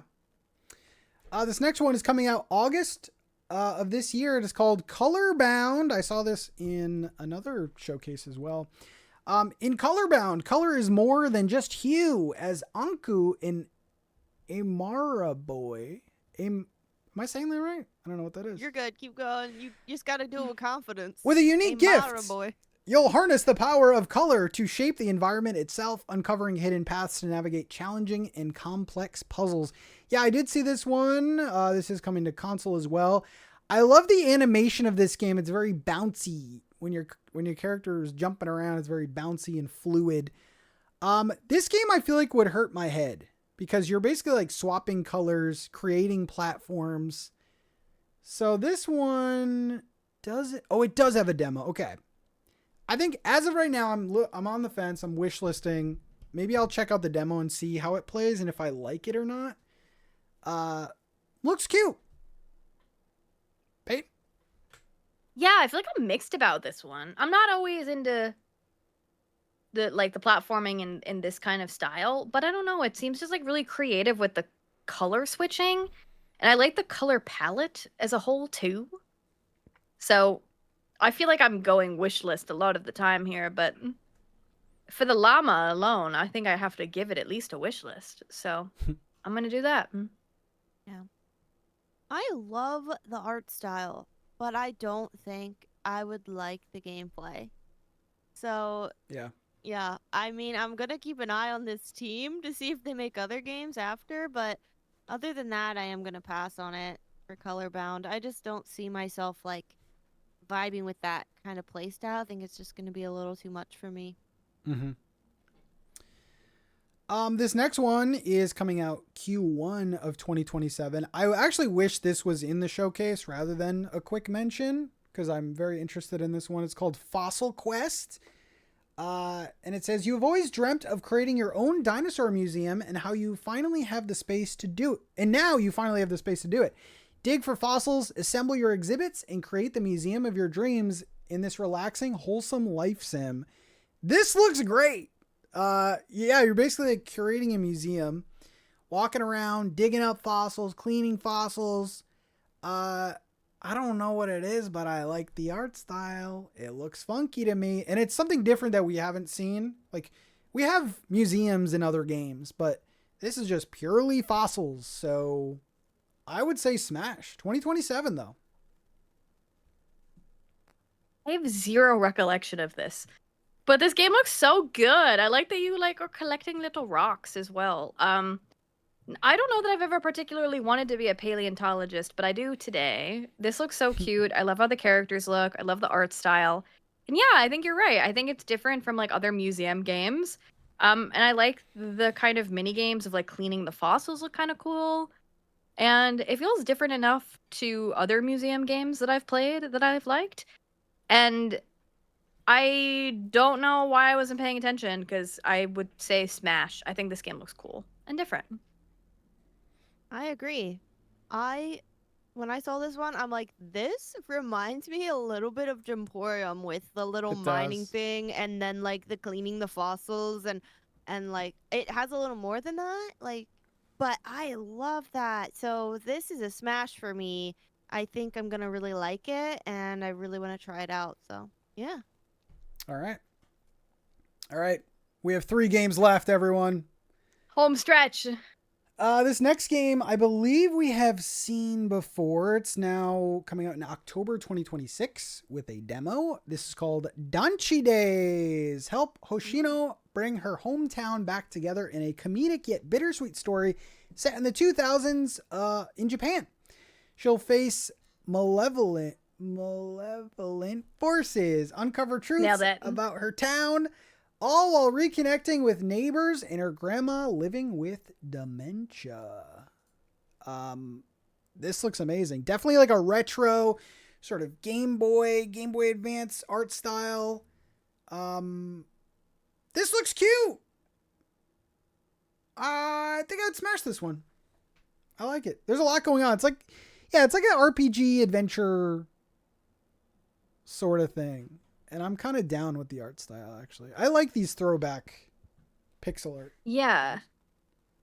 From what I remember about this one, it's like you have to convince all of these people to come to this festival that's happening. So you have to like meet all of your neighbors and they all want like different things. You have to do these different little mini games.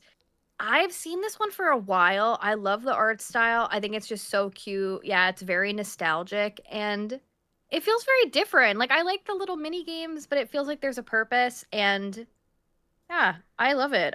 It's comedic yet bittersweet, which is like the perfect kind of balance, I think. So I'm gonna say smash. Yeah. I don't love that it's like on the little like kind of Game Boy screen vibe. And I know that like that's kind of what they're going for there, so I get it. But I overall like I am interested in the game. I love the colors, I love the art style, I like the idea behind it. And maybe once I do play it, I will be like liking that vibe a little bit more. So I'm going to keep my mind open about it and I'm going to say wishlist for it. Okay. The next game is coming soon. It's called Pelican Post. I don't remember if we've talked about this one. This has to be a reference. It was at PAX. Oh, that's right. That's right. This has to be a reference to Animal Crossing. Pelly in the old games, like was the male person. Has to be. But it says Pelican Post is a cozy narrative game about building community by delivering mail to a town of charming characters. As Port Pleasant's mailman, you'll get to know the townsfolk and make a difference in their lives. You know when I said I didn't like delivery? No, that's Peyton's line. I'm playing this. This looks cute. I like these sort of like, this has to be like a bite-sized little narrative game. It's, you know, I want to know the stories of all these cute creatures. They're all animals. So you'll be talking to like a little crow and a little otter, and this just looks like a good time. I checked on the developer. This is their first game, which is kind of impressive. Well, if I remember correctly, they're students. Oh, wow. Love the graphics. I was talking to them at PAX. I sent my friend a postcard from their little booth. Oh, that's cute. I know. We're smashing this one. Coming soon. You remember when I said I didn't like... I don't really like these delivery games. I'm just gonna forget what you said. And Hear me out. This pelican is so cute. Like, I would die for that pelican. He's amazing. Yeah. You know what? Actually, I feel like I do like these delivery games. So I'm gonna say wish list. Like, let's calm down a little bit. But I like it. Smash. No, wish list is what I just said. Wish list. Oh, we can't hold back.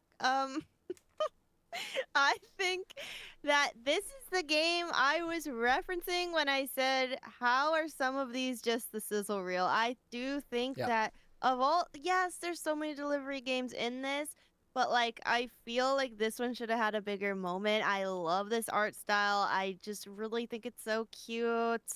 I don't know. There's something about it that just really like pops out to me. So I am totally gonna smash this one, and I definitely want to check out the demo as soon as I can. Okay. And the last game shown, you made it. Let us know if you made it. And honestly, another game I wish was in the full thing. This is called Papaya Plaza. Comes out in 2027. Welcome to your new life as mayor of a tourist town in this small slice of life town building game. Restore the community, meet adorable villagers, and create your dream escape at your own pace. What will you build today? Beep beep. That's literally in the description. There's an NPC. It's a walking jack-o'-lantern named Jack. I mean, And he's at the pizzeria in the. let's not make this too complicated. I mean, we're playing this. But no, this actually does give me Littlewood vibes. Heavy Littlewood vibes. And yeah, I like that it's a simple town builder. I think I want this game to be more than what the description said. Like, I want this to be a beefy life sim game, but I don't think it is. I think it's kind of like a small bite size. But I'll take what I can get. I'm actually very excited about this one. So smash. We're smashing this one.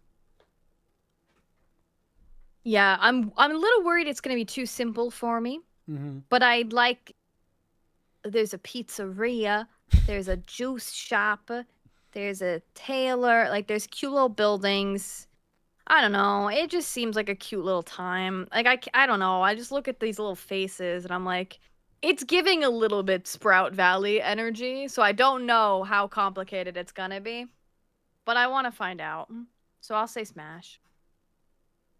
Guys, this looks so cute. I love this art style.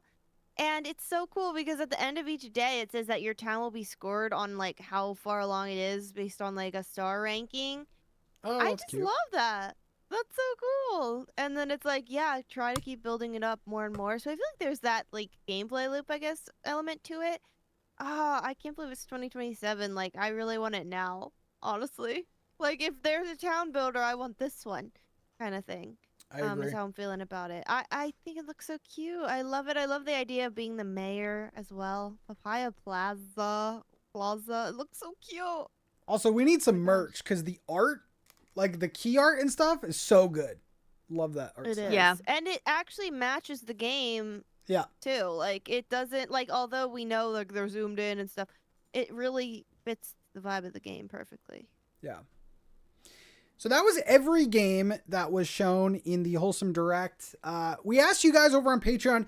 We're not going to go, I think, too much into this. We're probably not going to read a lot of the comments, but we appreciate you. And if you want to read the comments, you can, even if you're not a Patreon member, over on patreon.com/slowburncast. And we asked you guys, what grade would you give the Wholesome Direct? And we said A, B, C, or D or lower. And 65% said A, it was so good. 31% said B, good, not amazing. 4% said it was okay, expecting a little bit more. And 0% said D or lower. We don't really have a lot of zeros in our polls. I'll start. I think I said this already in the show, but like, yeah, I mean, shout out to the Wholesome Games crew, man. Like, this is one of the better presentations, like even compared to the big boys. Like, this is so polished. The pacing is great. None of these games, like, there was never a point in this showcase where it was like filler. Like, I never thought any, like, the pacing was really good. The games shown were good. My one complaint, if I had to make a complaint, is I don't like ending on a sizzle reel. Like, I feel like they probably don't want to have a one final thing because they want every game to like shine in its own way. But I would go with the masses. I think it was an A. I probably wouldn't change much. Like, maybe I would have liked release dates for Fourleaf Fields. That was kind of a game that I was like really looking forward to. But Does Nintendo do a sizzle reel? they do, but they always have a one last thing. Do they do it and then do a one last thing, or? Usually. Yeah, I feel like that could change the vibe of the Wholesome Direct if they did do that. Like, I think the sizzle reel is good because it gives a chance for more games to be in it, but I think they should do like a one last thing. Yeah. I feel like the year that Fields of Mistria was announced, I feel like it was. I feel like they didn't end on the sizzle reel. I feel like they did have one last announcement, and it was that. I could be mistaken. Mm-hmm. Though. Hmm. But, Yeah. yeah, I mean, I remember us being a little critical about the Wholesome Direct last year, because last year we had watched some of the other showcases that were around the same time, and I know that we kind of just felt like in the Wholesome Direct last year, it was still good, but we felt like we had already known about a lot of the things that were happening. And it wasn't just us. It wasn't like a content creator, like, we know what, it wasn't like that. It was like, oh, if you've been following Cozy Gaming, you've seen quite a bit of these. Which is fine. It's not necessarily supposed to be like all under, like, games you've never seen before. But this one, I just feel like there were so many games I had never heard of, or the games that I had heard about, I don't feel like I've seen too much of them. You know what I mean? Like, it didn't feel like, oh yeah, okay, yeah. Or we wanted to see more, I felt like. Yeah, of the games that were in it. Yeah. Exactly. And I feel like, yeah, even the games that we've heard about before, it was nice to see them here. It wasn't like okay, like yada yada, cool, we've seen it, blah blah blah. I felt like the whole thing was really good. A lot of variety in the games. Like, I know we said there's a lot of like decorating games and like delivery games, but I do really think there is a lot of variety going on, and it really does show that like wholesome and cozy games can be a whole scope of things. I thought all the presenters were amazing as well, and I thought they all had a variety of different vibes themselves. And yeah, I think overall, I mean, it was an A for me. I don't see how it could have been much better, to be honest. So, it was an A. It was the best Wholesome Direct yet ever in the world. And I mean, I got to be in it. That's so cool. there you go. But that's not just why. I feel like it really is a good year of cozy games, and like, this is such a good year. Like, I also feel like they just did a great job picking out like a variety of games, even if there were similar types of games. Like, we talked about the delivery, the town builders, they really picked different art styles, different vibes, and they did a great job picking them out and like just structuring the show. I thought the pacing was really good. I loved it. But like Pat said, I do wish there was a one last thing, because I think that the feeling of it ending is like sad. It's like, oh my god, it's ending, it's over. Like, and you don't really want it to end, but like having that one last thing makes it so special, where you're like, oh cool, we ended on like a good note here. And so I would like to see them add that, but I also understand if they don't and they just want to kind of keep it the way they do. I don't mind. I just love that they do it. So I'm really glad and really proud to have been a part of it, a bigger part of it this year. So special. Yeah. And then this winter will be the Wholesome Snack, which is a smaller presentation that'll tease a lot of 2027 games. So that'll be very exciting. I know we talked your heads off, but you can also go to wholesomegames.com and they have all the games organized if you want to like click on them. And I want to mention they also have some merch available that benefits the Transgender Law Center. Really cute designs, couple different t-shirts. I think they have like a mouse pad also. March is on the shirt from Fields of Mistria. Oh yeah, It's you true. gotta get it. So, And that cute cow from Milki Delivery Service. OMG. so check that out. Yeah, very happy about that. We're going to be going over the Nintendo Direct next. We were kind of in like that, beginning of the year lull a little bit, but it's nice to get more info.